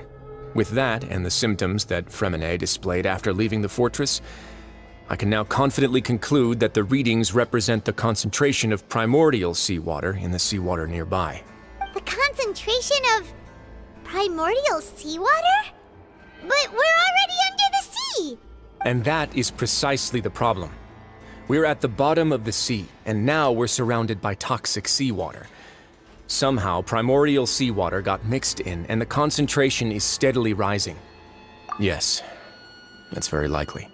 But forget about the two of us! Not even Neuvillette knows where the Primordial Sea could be, much less where we could find and plug a leak. Oh. Oh! Seems like you've figured it out. I believe the Primordial Sea lies directly beneath this sluice gate. For some reason, the primordial seawater levels have risen significantly, and it's now very close to us. The indicators are now red. Although the gate still stands, some primordial seawater has already leaked out and mixed into the sea around us. If this continues, soon it will no longer be able to hold back the primordial sea at all. Yeah, you know what the legends say. If this place falls, then everyone in Fontaine will be turned into puddles in the span of a night. But that's just too weird! Why would the Fortress of Meripede be built right above a sluice gate for the Primordial Sea? Who built this place anyway? Your expression tells me you think this might be part of a vast, complicated conspiracy. To be honest, you might find the actual answer may be exceedingly boring. It's just that the secret of the Forbidden Zone had been long forgotten by the nation before I rediscovered it with my research. There's no single founder of the Fortress of Meripede in any traditional sense. What we know about its history has been left to us by the people who used to live here. When the previous Hydro Archon Egeria ruled the land, all convicted criminals from Fontaine were exiled. The people drove the criminals away like a wolf pack chasing away the banished. The criminals received no sympathy of any kind from the people. They were exiled to the desolate seaside, where they experienced only pain, struggle, and the bone-chilling cold. Some of them began to repent, and prayed to the Hydro Archon, asking if there was still anything they could do. The Hydro Archon took pity on them, and said, "You may go guard my secret, deep underneath the waves." And so, leaning on the power of the Hydro Archon, they gathered underneath the sea and began to build a fortress. They became a community down there in the deeps, and over the years helped it to grow. As the number of exiles increased, more and more people joined the community. When the first group of exiles died, they left the yet unfinished fortress to their successors. The Hydro Archon continued to lend her support, allowing the fortress and what it stood for to continue growing ever larger. Before long, this dark underwater fortress became the sinner's only home. And with that, the people here stopped referring to the fortress as a prison. They saw themselves as repenting sinners who would regain their freedom once they had sufficiently redeemed themselves. But as time went on, people also realized that the fortress was a lonely place. Once they had gotten used to life here, they could no longer feel comfortable living in the overworld. Once they had finished serving their sentences, some people left and some others chose to stay. They'd find some idle position and let their withered souls fade away with the ancient secrets of the past. After many, many centuries, few people still remember the reason for the fortress's founding. Now they just see it as an integral pillar of Fontainian society, as the place where criminals deserve to be sent. Now and again, researchers manage to break one law or another and live out their days in the fortress. I learned all this from an elderly historian. Everyone else just thought he'd made it all up. But now you know every part of that history is true. Indeed. It's just as the prophecy says. If this gate fails, then everyone will be dissolved into the sea. To be frank, not really. But sadly, that hasn't stopped this prophecy from proving all too accurate. Prophecies are troublesome things. Just hearing one will create the first wave of panic. Seeing signs of it will bring about the second, and actually witnessing it in real time, the third. Let's go somewhere else. I want to show you something.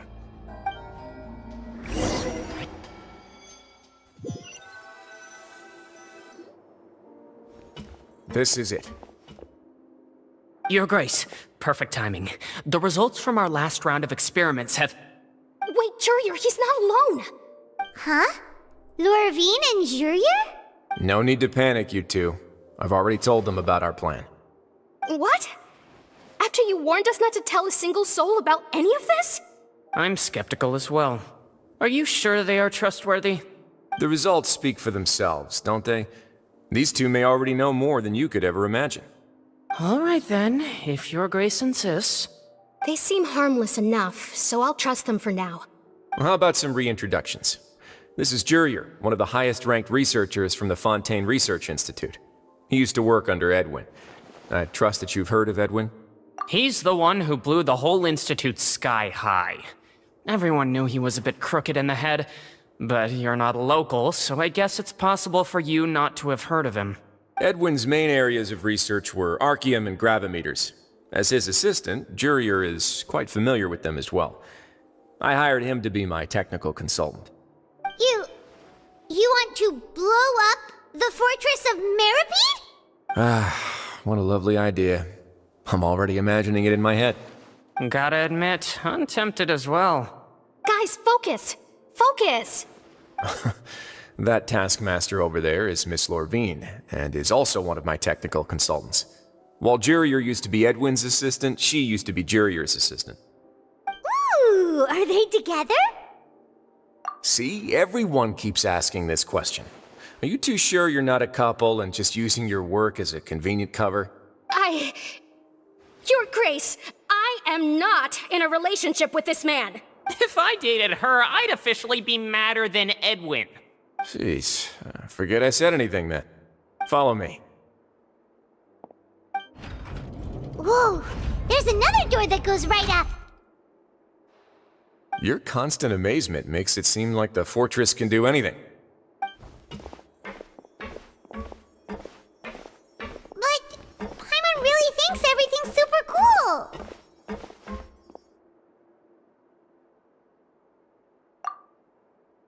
Well, let's spice it up a bit. And here you go.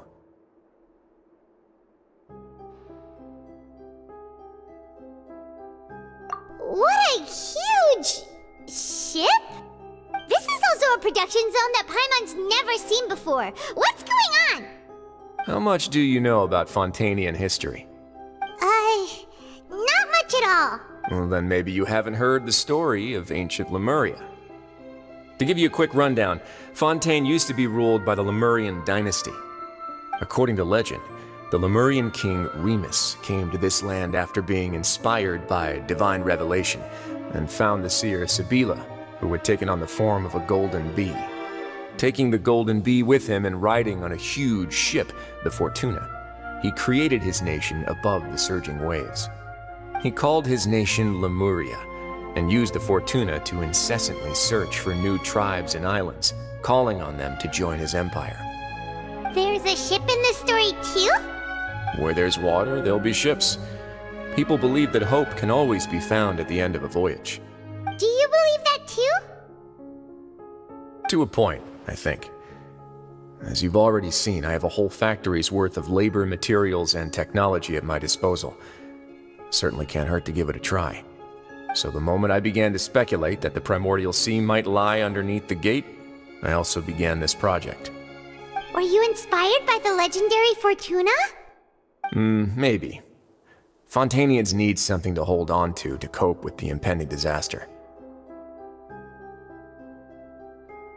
Were the workers to find out the truth behind this ship, riots would destroy the fortress faster than any catastrophe. As the fortress's administrator, I'd never make such a reckless call. Alright, that's enough talking for now. I'll need another 3 cups of tea to soothe my throat.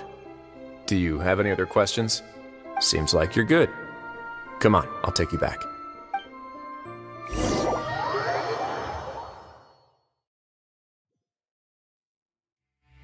I'll leave you here for now. Oh, thank you so much. No worries. But don't forget, it's up to you whether or not you want to share what you just saw. What you do from here on out will likely affect those 3 as well.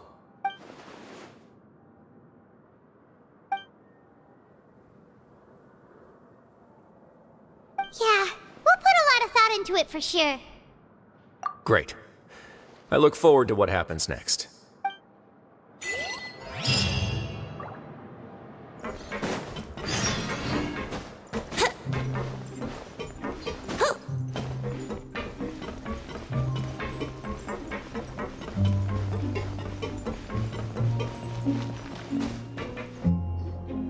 We're back!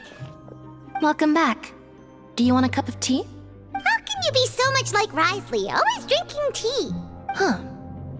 Actually, Now that you mention it, I just remembered something now. While I was sedated, I could still barely hear two people talking next to me. They were discussing everything, from the leaves to the water and even the teacups themselves. Must have been Risley and Sijween. Yeah, I heard one male voice and one female, so it should have been the two of them. They really were just talking about brewing tea. I really can't make sense of this place. So, Traveler, Paimon, were you able to learn anything from Risley? Yeah, he explained everything. Very well. Then, would you mind checking your answers against my speculations?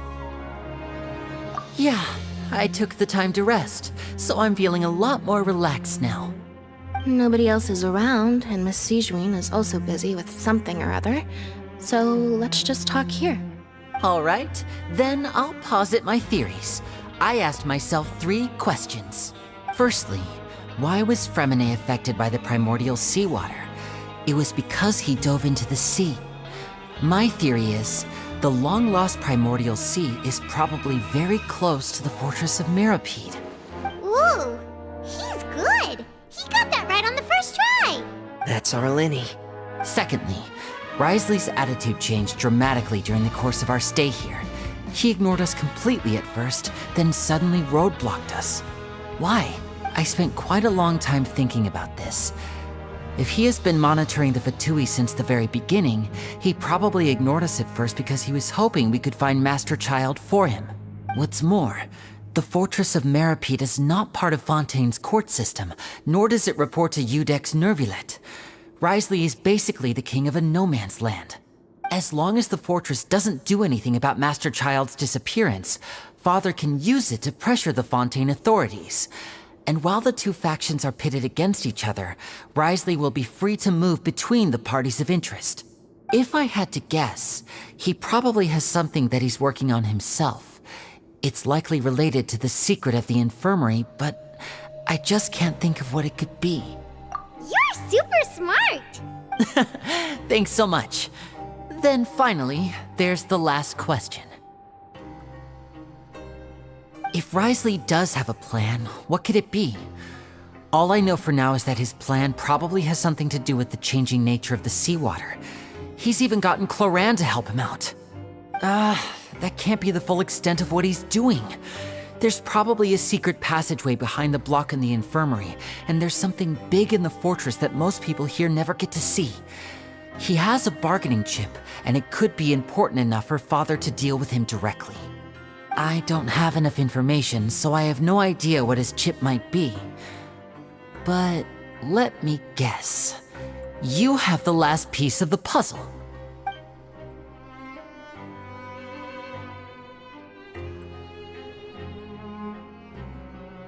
I can't believe it. The sea will engulf everyone. Just like the prophecy said. Could Risley have wanted to meet Father to figure out a way to deal with this crisis? If you remember, I once mentioned that Father sees the House of the Hearth as her base of operations, and she truly wants to resolve the crisis. But how could Risley have known that? Or perhaps he didn't know, and just wanted to bring Father over to his side? Which could be why he said he just wanted to negotiate. Yeah, that makes sense to me. I understand your concerns as well, Traveler. I'll figure out a way to pass this on to our father. No matter what, we're on your side. The two of you have already aided us far too much. We probably wouldn't be standing here right now if not for you. If you ever need anything else going forward, please come to the House of the Hearth at any time. Though you may not share the sentiment, after all that we've gone through together, the 3 of us basically see you as family now. You have my gratitude. Thank you for protecting Linny when it really mattered. And thank you for sharing the secrets of the fortress with us. We didn't think you were going to do it. Why are you being so formal all of a sudden? Given your strength, you might not need our help at all. But if you are ever in danger, we will try our best to protect you. Aw, the sound of that makes Paimon feel all warm and safe inside.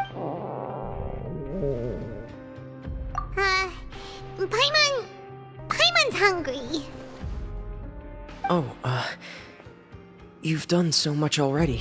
go get some food. Alright, then we'll catch you guys another time.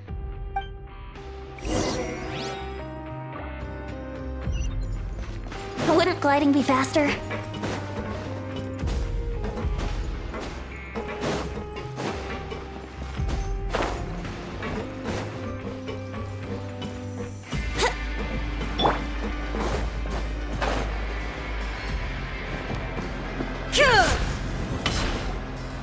It's time for dinner.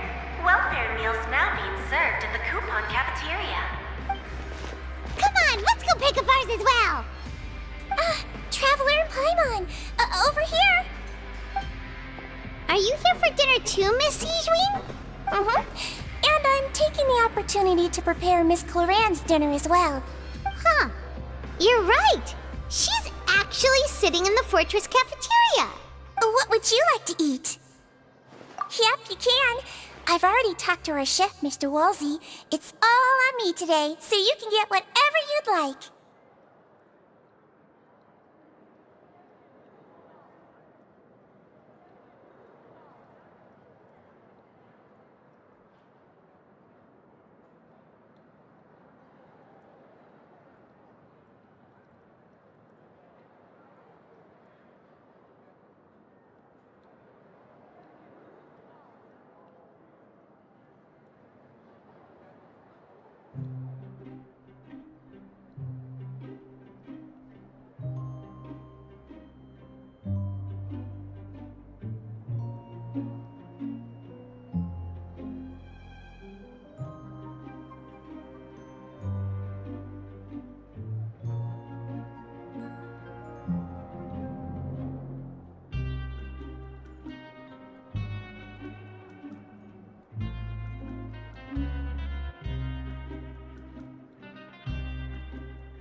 Me too! Don't forget Paimon! No problem. Just leave it to me.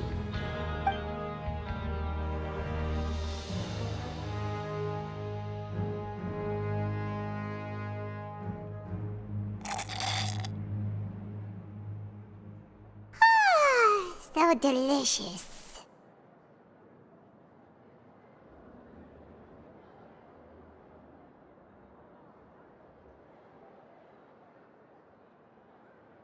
Paimon's so happy. Paimon wants to feast like this every day. Feeling full yet? How's the food?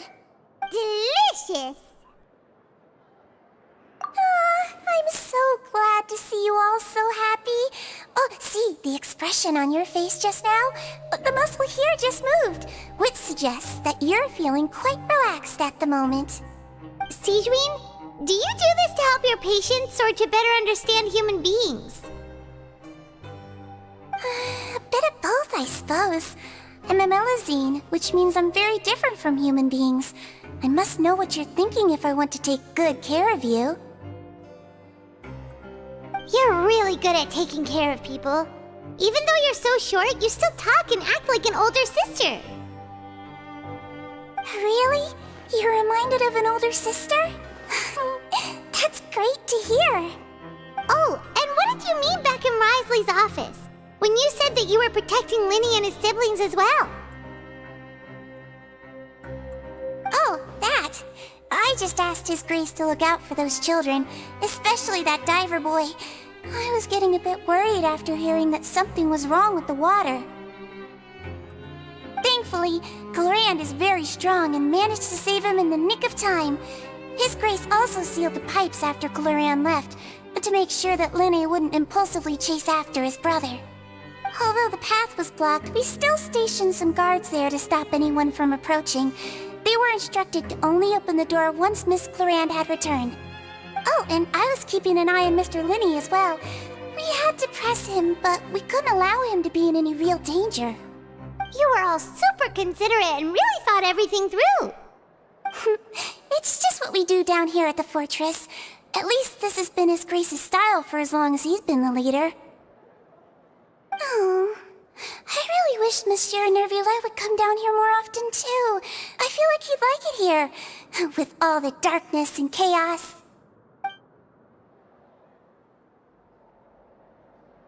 Get a good night's rest, you two. You both worked very hard.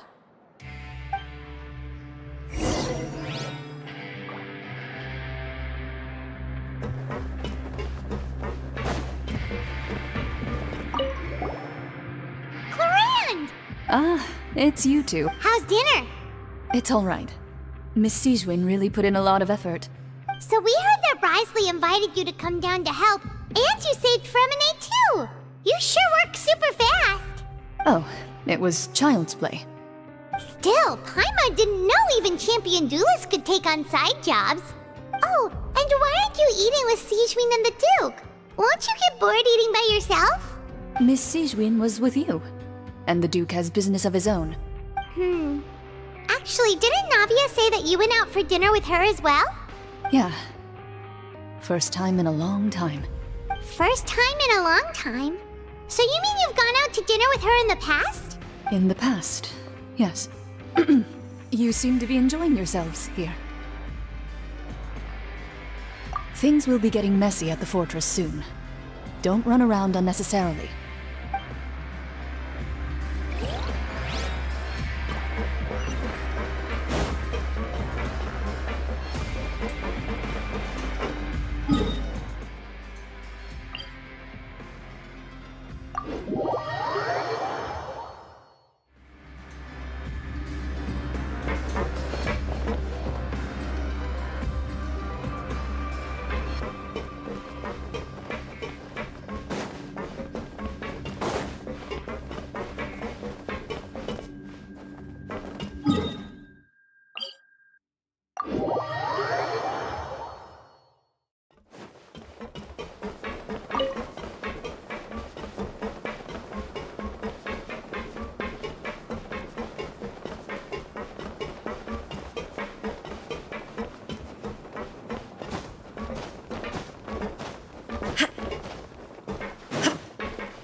Much has happened. Paimon just feels absolutely exhausted now that she's finally relaxed. Paimon's super sleepy. Are you sleepy too?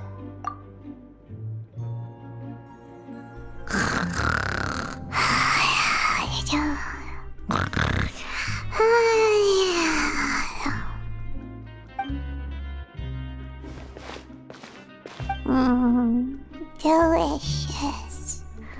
Paimon wants seconds for free.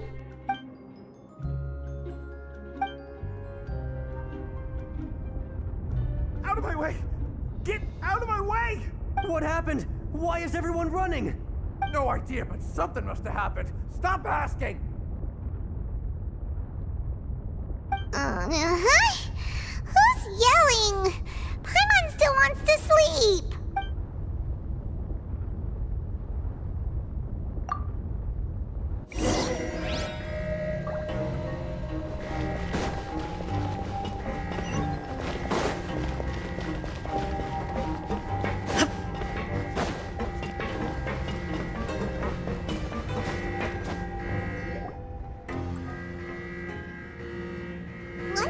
happened? Why is everyone running around? Hey, what are you doing? No time to explain, mate. Goodbye. Hey, wait! What's wrong with these people? They won't even talk to us. They're here! There you are! Oh, thank goodness! Quisto and Lavaroon, do you know what happened here? We came here especially to inform you. Something seems to have gone terribly wrong just now. His Grace is telling everyone to evacuate and get out of here. Lavaroon was saying you two are new here and you don't have many friends, so you might slip through the cracks. Haven't you heard all the stories like that? An evacuation is successfully completed, yet you only find out once you do a head count that 1 or 2 people are missing. Wait, weren't you the one who brought that up? Why is it suddenly my idea? Hey, shut up! Okay, whatever. The point is, you should come with us. Yeah, he said to get as far away as possible, upwards and outwards. Oh no, it can't be that thing! Whoa, wait, what? What? Hey, where are you going? We have to go find the Duke! You two just go and get out! Go on without us! Hey! Be careful! Attention! Please evacuate upwards and outwards, upwards and outwards. If you're already at the topmost layer, then try to move as far outwards as possible.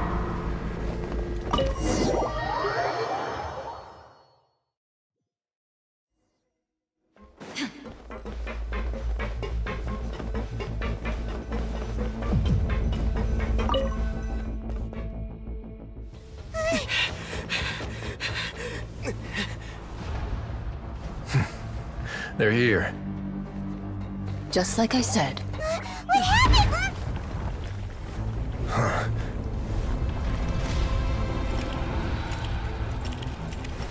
You're just in time. But be ready to run.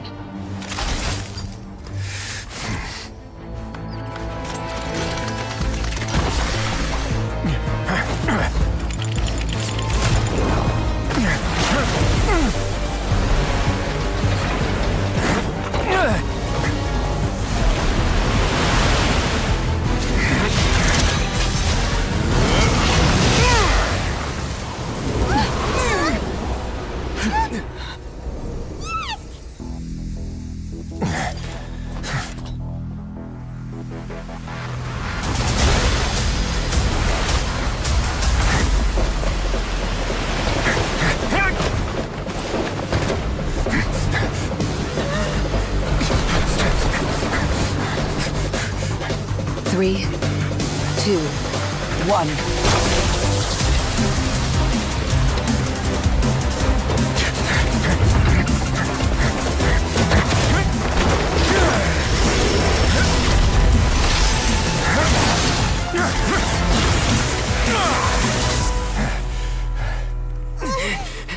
This won't hold it for long.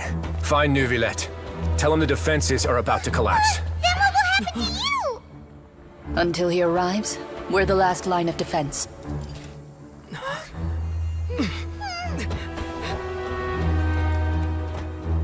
The gate. How long do you think it'll hold? That depends on us.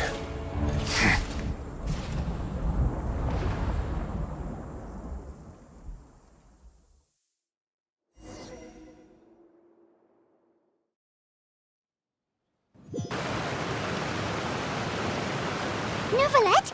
Why are you here? Traveler, I need you to head to the Opera House immediately.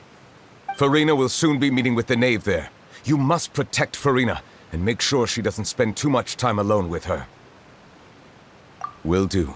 You have my sincerest gratitude.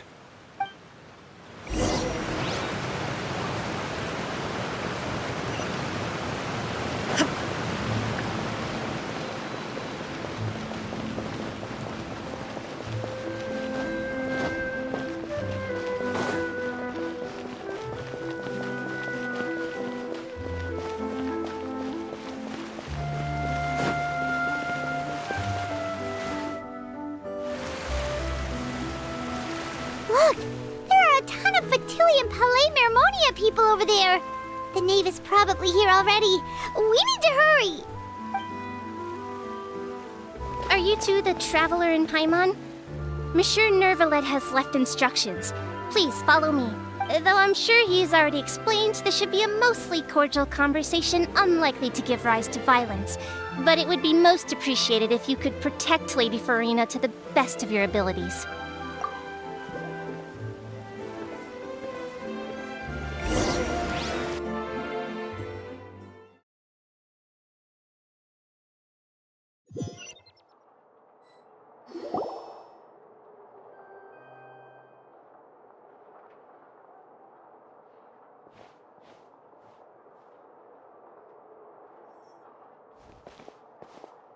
Oh, so you two are the honored guests Miss Farina mentioned.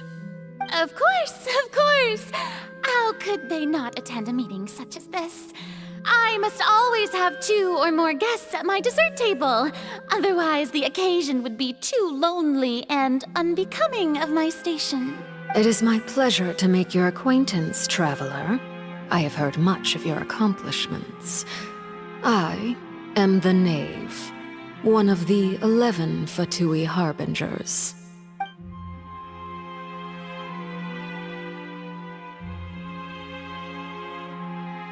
I've already prepared seats for you.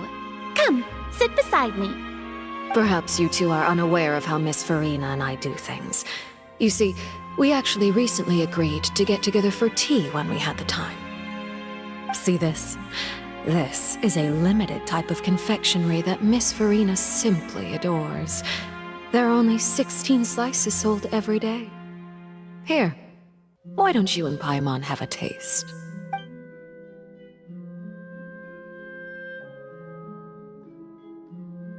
Traveler, what do you think of this cake?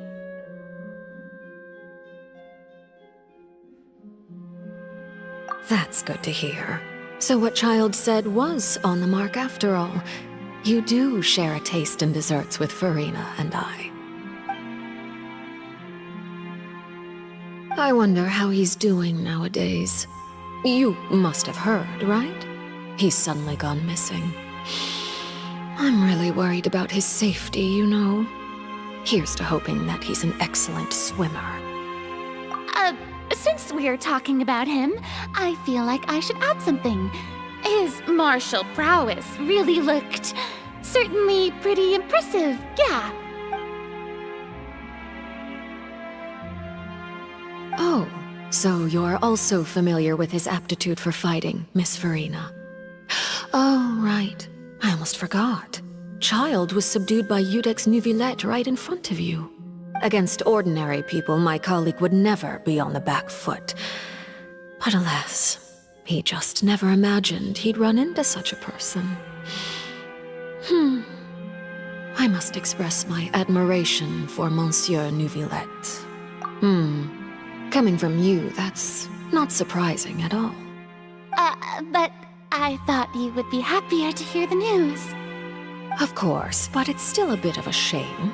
You see, I would have been far happier had I received this news somewhat earlier.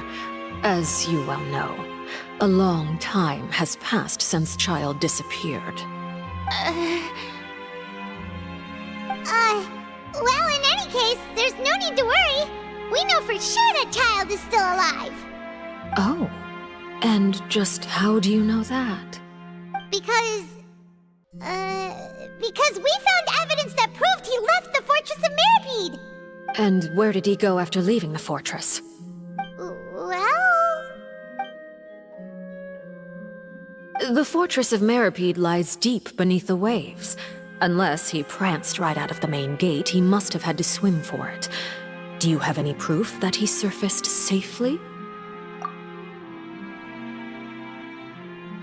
Ah, that is good news at least. His sister Tonya sent a letter to Fontaine not too long ago. Since he was unfortunately unavailable, I picked it up on his behalf. Do you have any idea how he usually writes back to his family? Dear Tonya, your letter made me feel like we were still enjoying our time in Snezhnaya together. I'm currently admiring the scenery on the streets in front of the Opera House. Is it something like that?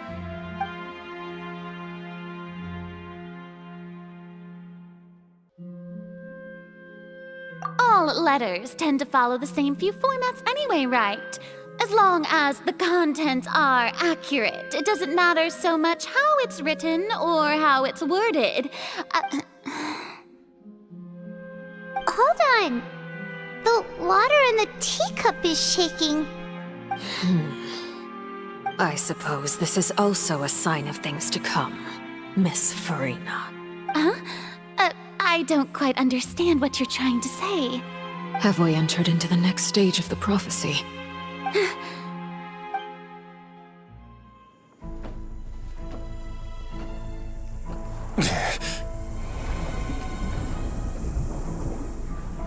My thanks to you both. I will take it from here.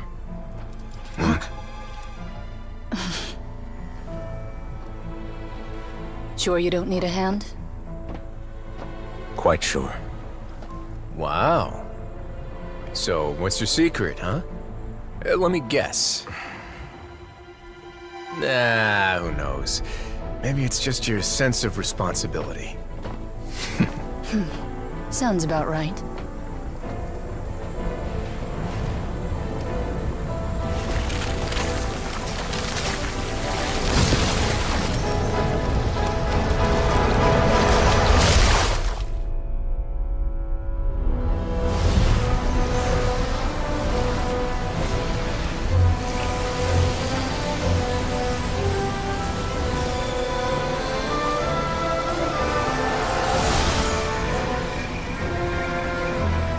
A day may come when the prophecy is fulfilled, and the waters burst forth.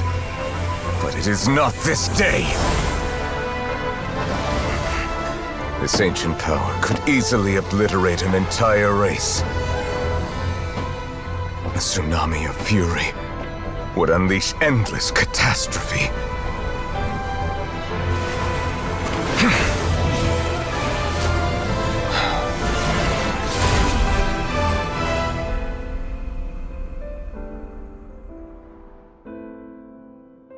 This sentence is too severe. Forgive me for overruling it.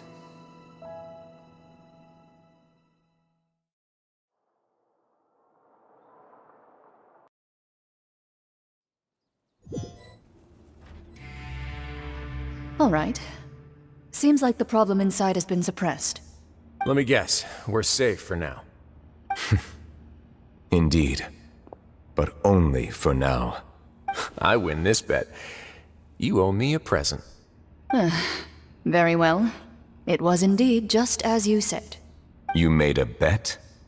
We made a bet on the size of your entourage. Cloran thought you wouldn't come down by yourself. I figured you would have at least brought a few people along for appearance's sake.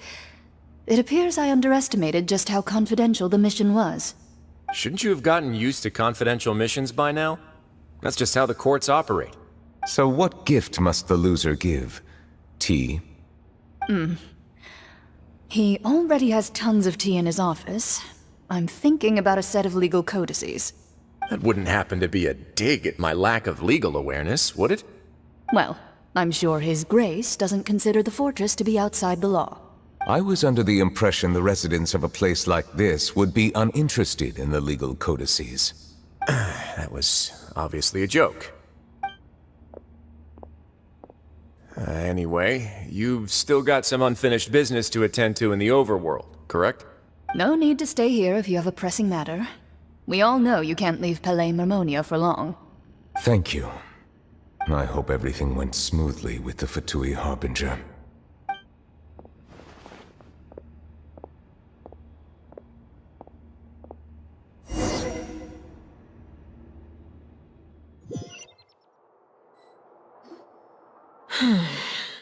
I must say, we've spent long enough playing house. Miss Farina, as the Hydro Archon, I am sure you understand the exact meaning of the phenomenon we just witnessed. Or should I say, that's what I originally thought. But looking at your expression, was I wrong? And you haven't a clue? What are you trying to say? At this point, I don't think there's any more need to speak as diplomatic representatives. Allow me to speak to you now as just a Fontanian. You know the prophecy by heart, and also that every part of it is being proven true. Yet, here you are, relaxing, drinking tea, and eating desserts as if it's all nothing more than a few stray bugs in your garden. Do you really think that's acceptable? The prophecy's hanging above our necks like a guillotine. Every faction is looking for a way to either avert the disaster or save their own. Even the orphans of the House of the Hearth have devoted everything to saving their homeland. But you? It beggars belief just how nonchalant and carefree you have been.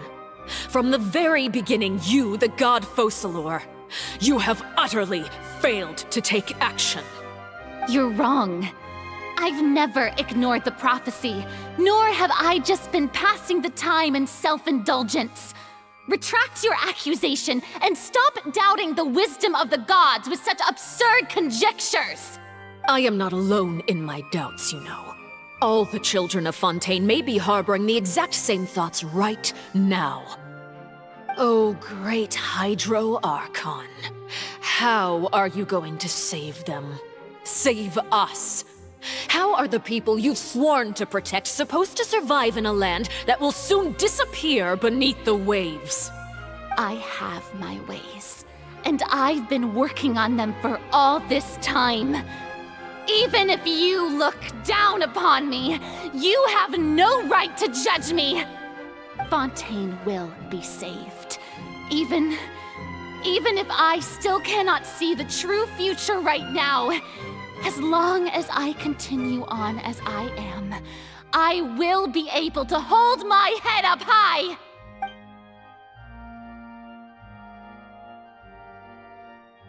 Then I ask you, Miss Farina, just what have you been working on? Where can we see it, and what is it doing to help?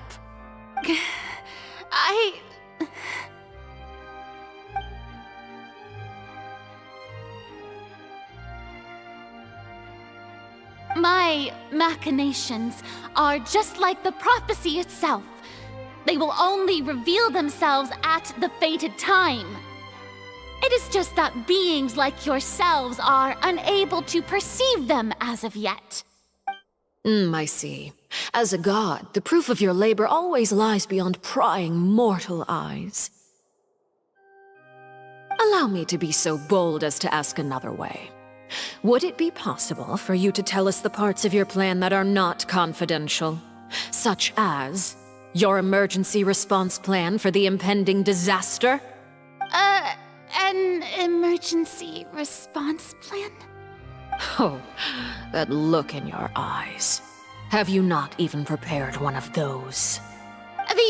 The emergency response plan is also strictly confidential. Then allow me to jog your memory. Miss Farina, what is the purpose of your Oratrice Mécanique d'Analyse Cardinal? And what do you plan to do with the massive amounts of indemnitium that has accumulated over the years? The Oratrice? It's just like it appears to be. So you also have no idea. If I'm not mistaken, someone's using it to prepare for something. But unfortunately, it would seem that someone is not you, Miss Farina. I first caught wind of this when Linny tried to investigate the Oratrice in the Opera House. You see, even just getting close to the core contaminated him with an extremely large amount of indemnitium. But even if that had nothing to do with you, then what could you possibly be working on, oh great Hydro Archon? Oh, right. I almost forgot. Udex Nouvillette is not at the tea party with us today. Miss Farina, I suppose you must have ordered him away to take care of some troublesome business. Yes, that's exactly right. Please keep it a secret for me. Of course I will. Although, I must say, Miss Farina, you seem quite insecure without the Udex by your side. Oh, very well. Let's stop that conversation here. There are still a few slices of cake left, so please, help yourselves, everyone.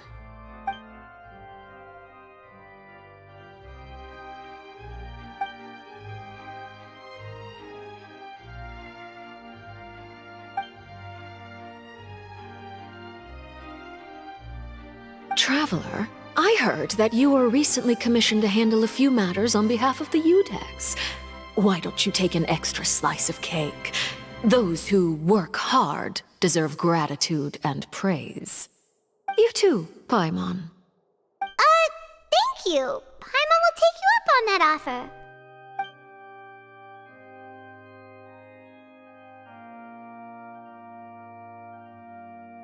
Oh, Paimon's super full. That cake was great. If it's on my tea table, it must be of the highest quality. Yes, and we must thank the knave for bringing these over as well. You're welcome. I'm sure the cake also felt greatly honored to be featured at Miss Farina's table. And I was merely catering to Miss Farina's tastes, seeking a chance to chat over tea. It is getting late. Why don't we call it a day? There are still a few matters that I need to take care of, so I must take my leave now. Very well. We'll end it here. Mind seeing me off, Traveler? We could use the opportunity to discuss Child before I must be on my way. Paimon's coming too!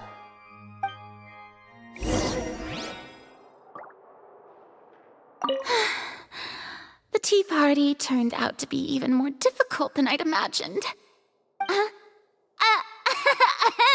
Why are you looking at me like that? Is something the matter? If there's nothing urgent, then I shall be retiring for now.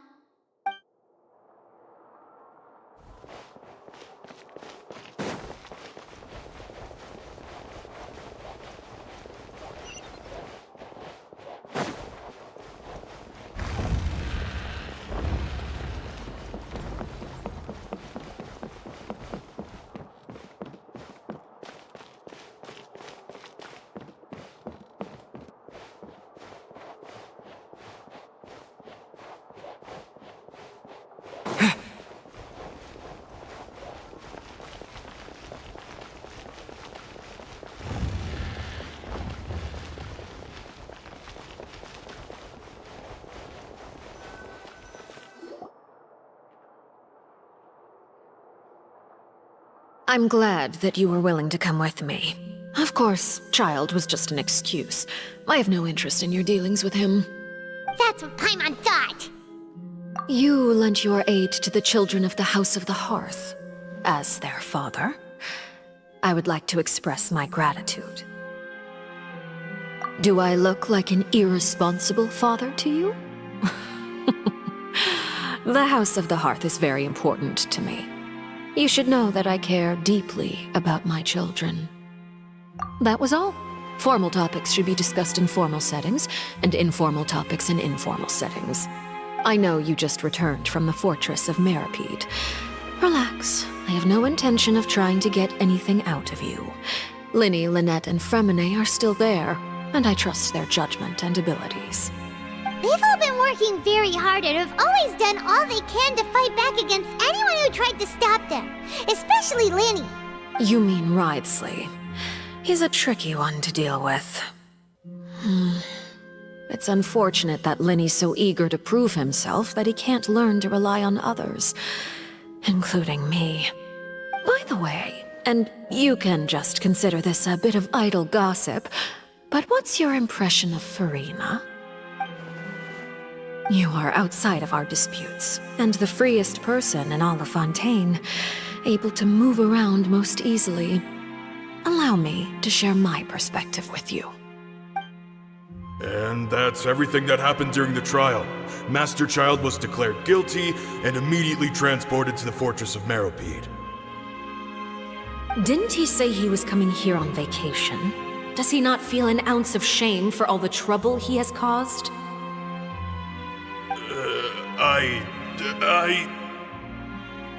Forget it. He did give us an opportunity. I will be meeting someone shortly. Do you require help with any preparations? No need. I will take care of it myself. I need to meet with Farina, the Hydro Archon. She is at the heart of Fontaine. But what's fascinating about her is that She often seems more like a celebrity than a working Archon. Oh? Come over here, you little critter, you!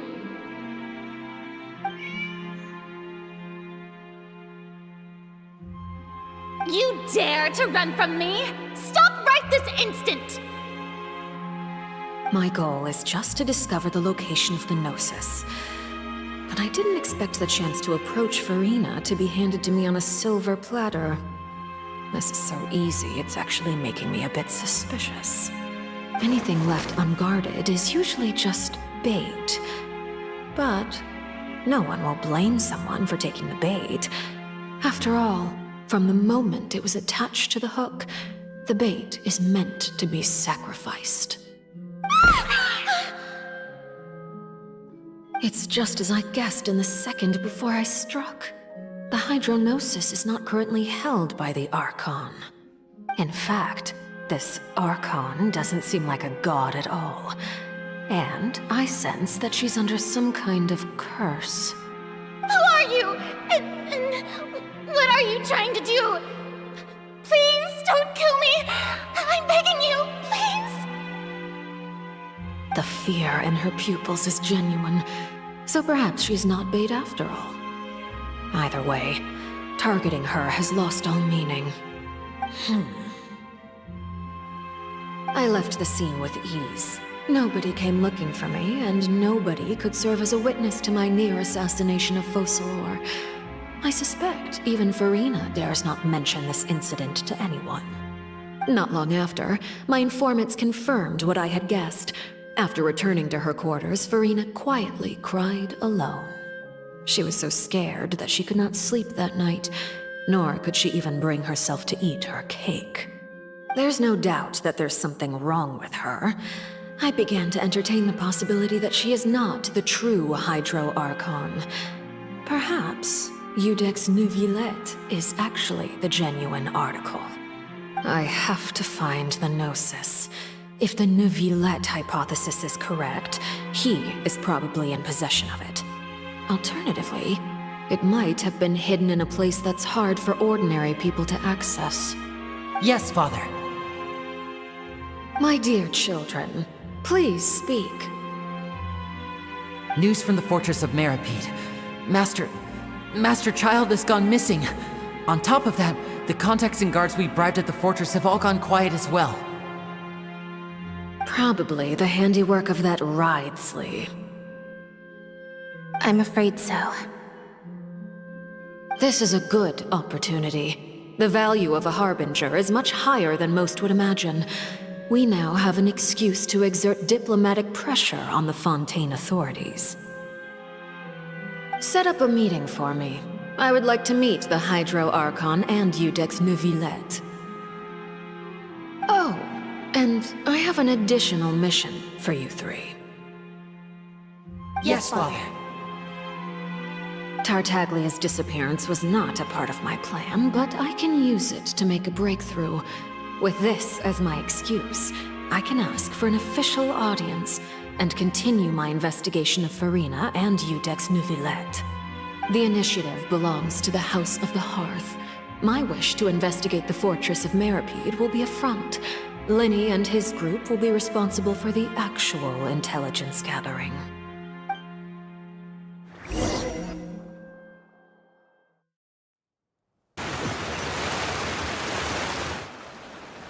You should know the rest.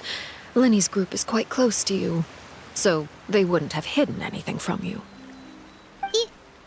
You attacked the Hydro Archon? It wouldn't mean anything, even if you shouted it from the rooftops. After all, even Farina herself is still pretending that nothing of that sort ever happened. Alright then. I've now had 2 chances to enjoy tea with Farina. I have to say, the leadership of Fontaine is even more inscrutable than I had imagined.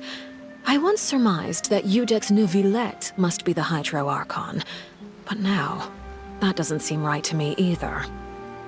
I am a servant of Her Majesty the Tsaritsa. Over my years of service, I've learned how a real Archon conducts and carries themselves. Whether Iudex Neuvillette or Farina, neither fits the bill. It's hard to imagine either of them as the Archon. Of course, that is all just how I feel. Gut feelings often do not require justification. It is, however, quite amusing to me that after all my years working in intelligence gathering, I've come to realize I am at a complete loss regarding the identity of the god of the land of my birth. Don't you think Fontaine is quite intriguing? A catastrophe looms, yet many secrets have yet to rise to the surface. It looks like Fontainians will have no choice but to save themselves. Ultimately, though, one must survive in order to do anything else. Should the need arise, I would be happy to cooperate with you. You don't need to commit to anything right now, of course. I have a feeling that the situation will continue to evolve, and as your name is often connected with noble deeds, I'm sure we will work together someday. He certainly returned quickly. You must want to catch up with each other, so I'll leave you to him.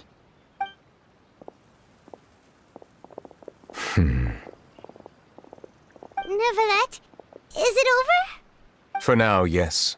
But this issue will prove quite thorny in the long term.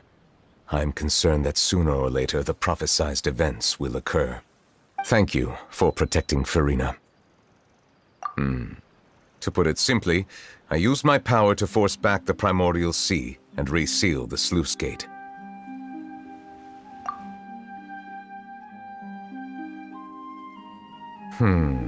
So as expected, the knave has turned up the pressure on Farina. She's trying to feel her out, though I'm still unsure as to her motives. Permission granted. Whoa. It can't be that you're the real Hydro Archon, right? But that's just a speculation on our part, though. You can't tell us? Then that's okay. We can talk about something else. We won't try to force you. You guys in Fontaine are super strange.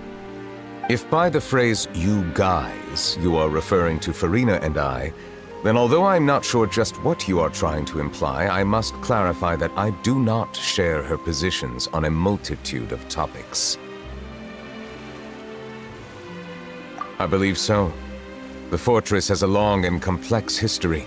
It has seen much grief and suffering. And now, another catastrophe will soon be upon us.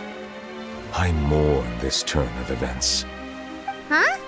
Why is it raining all of a sudden?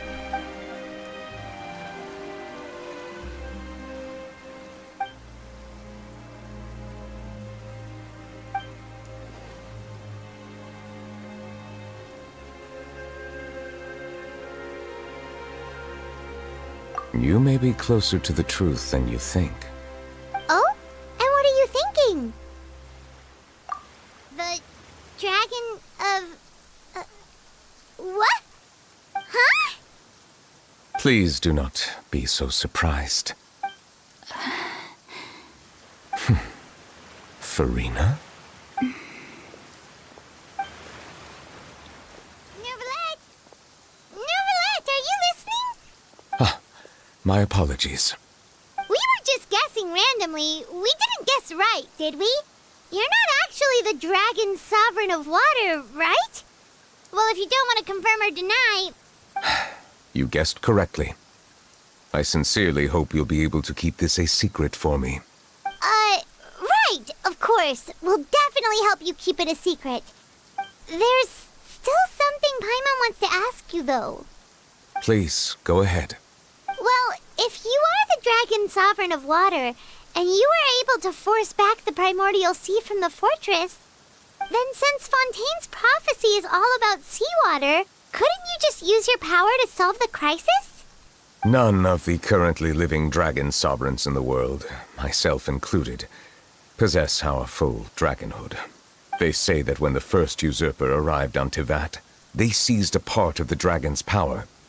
Today, that stolen power is the basis of the Archon's authorities.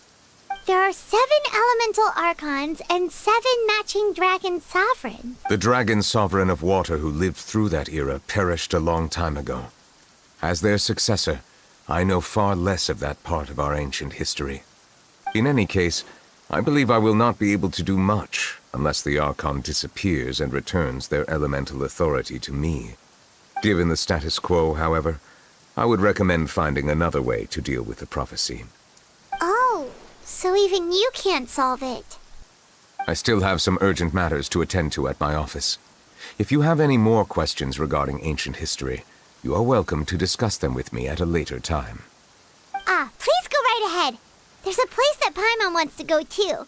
Traveler, why don't we pay another visit to the Fortress of Meripede? Paimon is a little worried. We'll see you another time. Take care.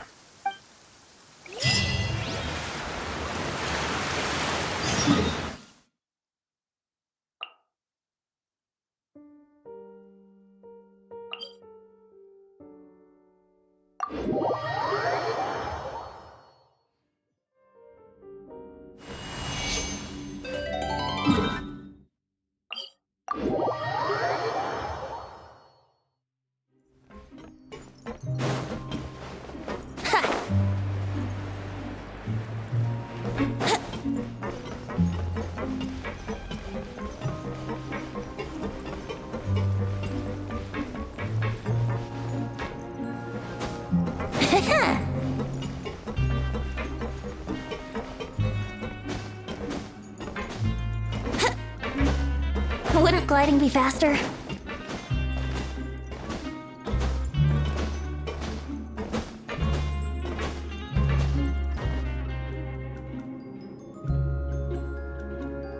Now guess, what suit will this next card be? A bare-teethed cat? Well, well, look who it is.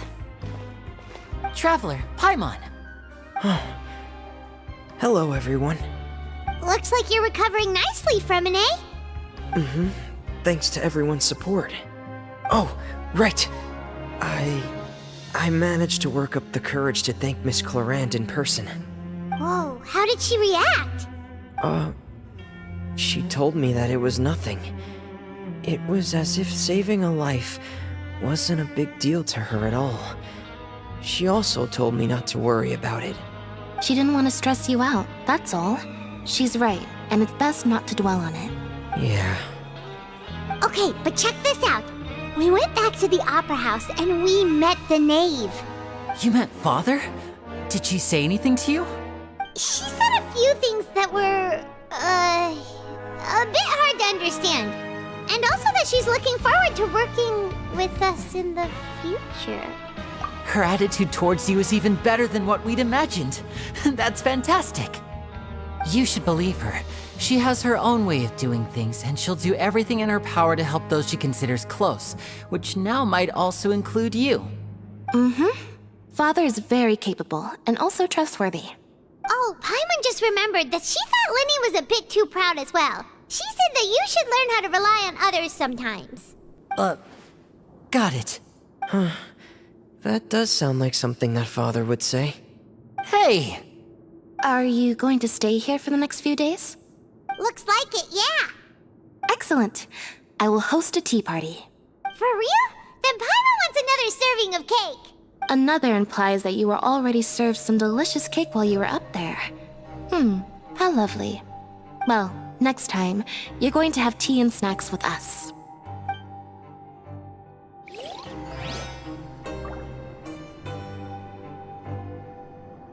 We should start preparing that tea party. Oh, that's a great idea. I'm all for it. I'll help you set it up.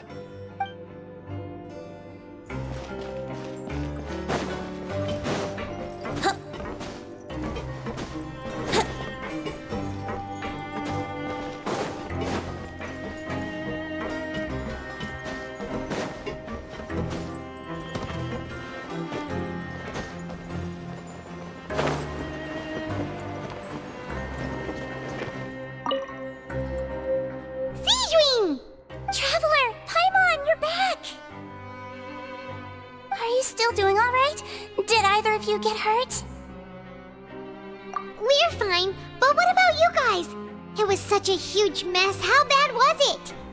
A few people sustained superficial injuries, but that's about the extent of the damage. Monsieur Nervulette paid us a visit.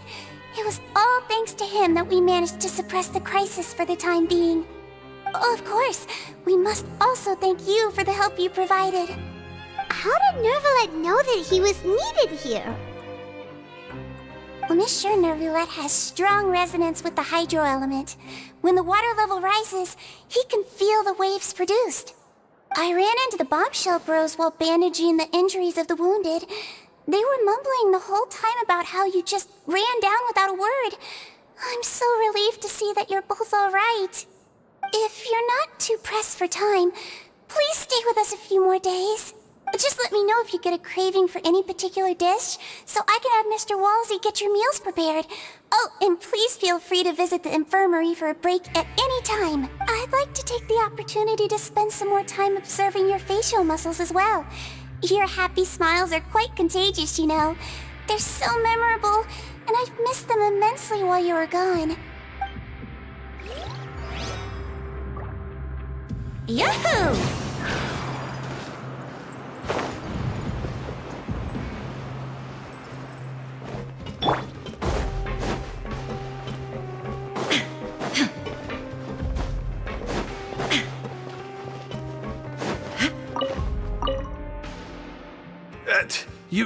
You guys are back? Quisto! Lavaroon! You guys didn't get caught and thrown back down here, right? Huh? No, not at all. Ah, and here I thought you'd managed to escape from jail during all the commotion. I'd held you up as legendary jailbreakers, but now you're telling me you just never left? We're sorry, but we just had some business to take care of. All right. There's no need to get caught up in the details. We're just relieved to see you. He was super worried about you, you know. Hey, it wasn't just me. Weren't you super worried as well?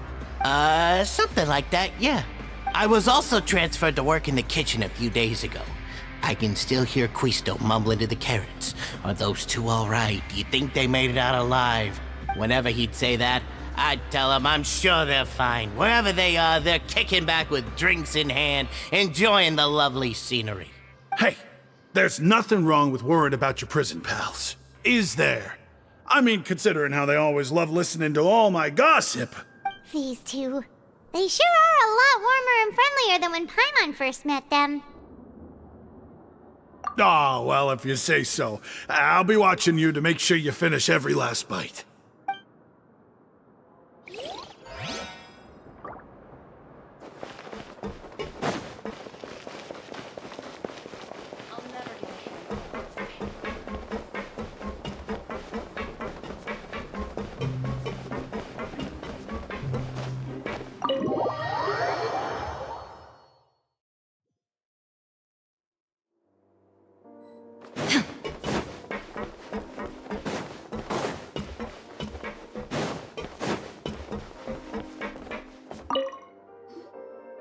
Courier, Miss Sijween told me you still haven't eaten. Yeah, I was working on something, so I forgot. That's no excuse for... Huh? It's you two. Junior! Lurvine! We're back! Hello there. It's been quite the mess here recently. How have you been? And you? Are you still taking the secret passageway from the infirmary to work on the ship? Yep. That is still top secret, though, so don't say a word to anyone. It can be a bit annoying when there are lots of people in the infirmary, but I still prefer taking that route over the one from the Duke's office. I mean, the infirmary does make it easier for you to slack off. Oh yeah? Then why are you also here so much? You two really are just using your jobs as a cover for your relationship, aren't you? Not at all!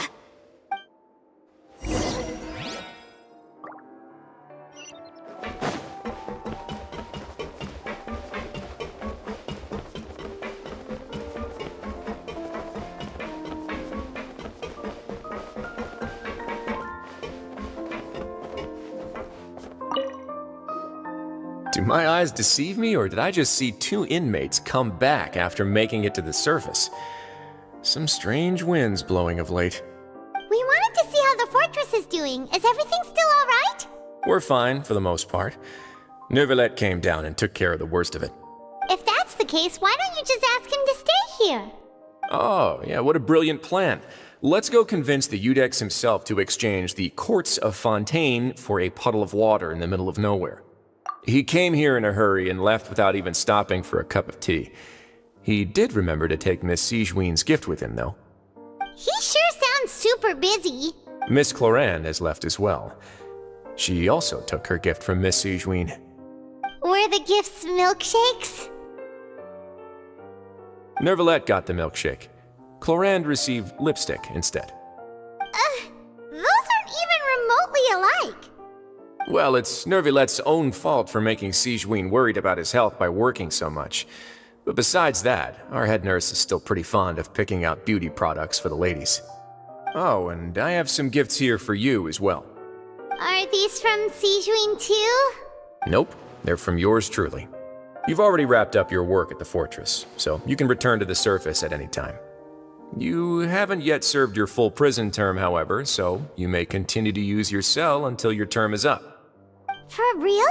Then we could stay here for a really long time? You may access the cafeteria for free. Hooray! Just remember to come complete your paperwork once it's time for your release.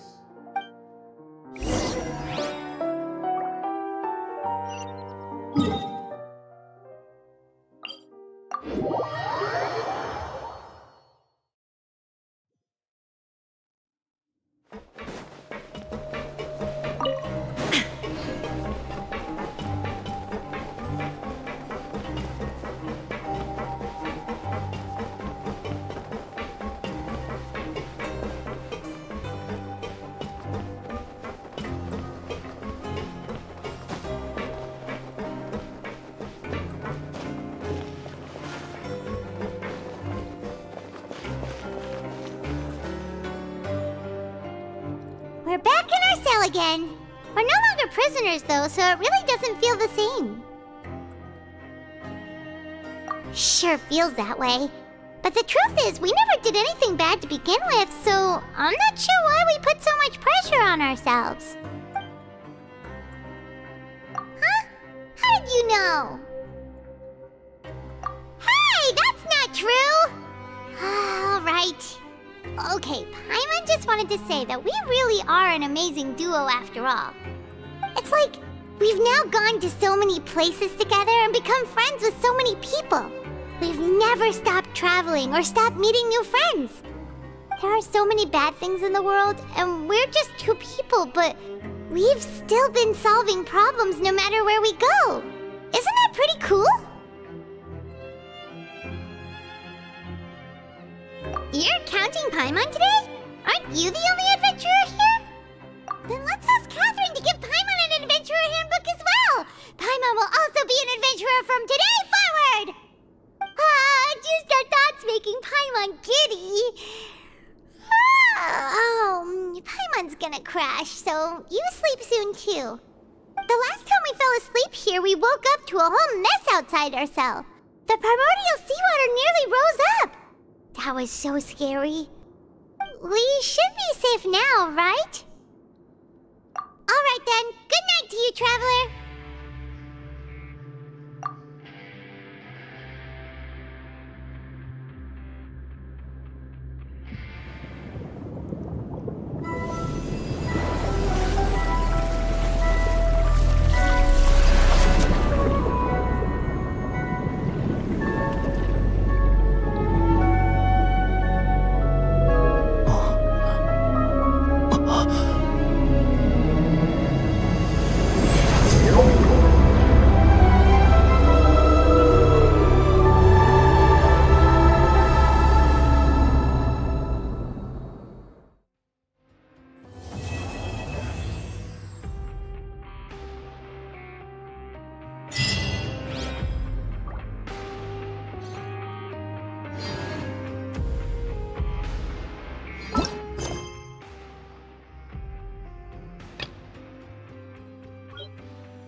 Archon.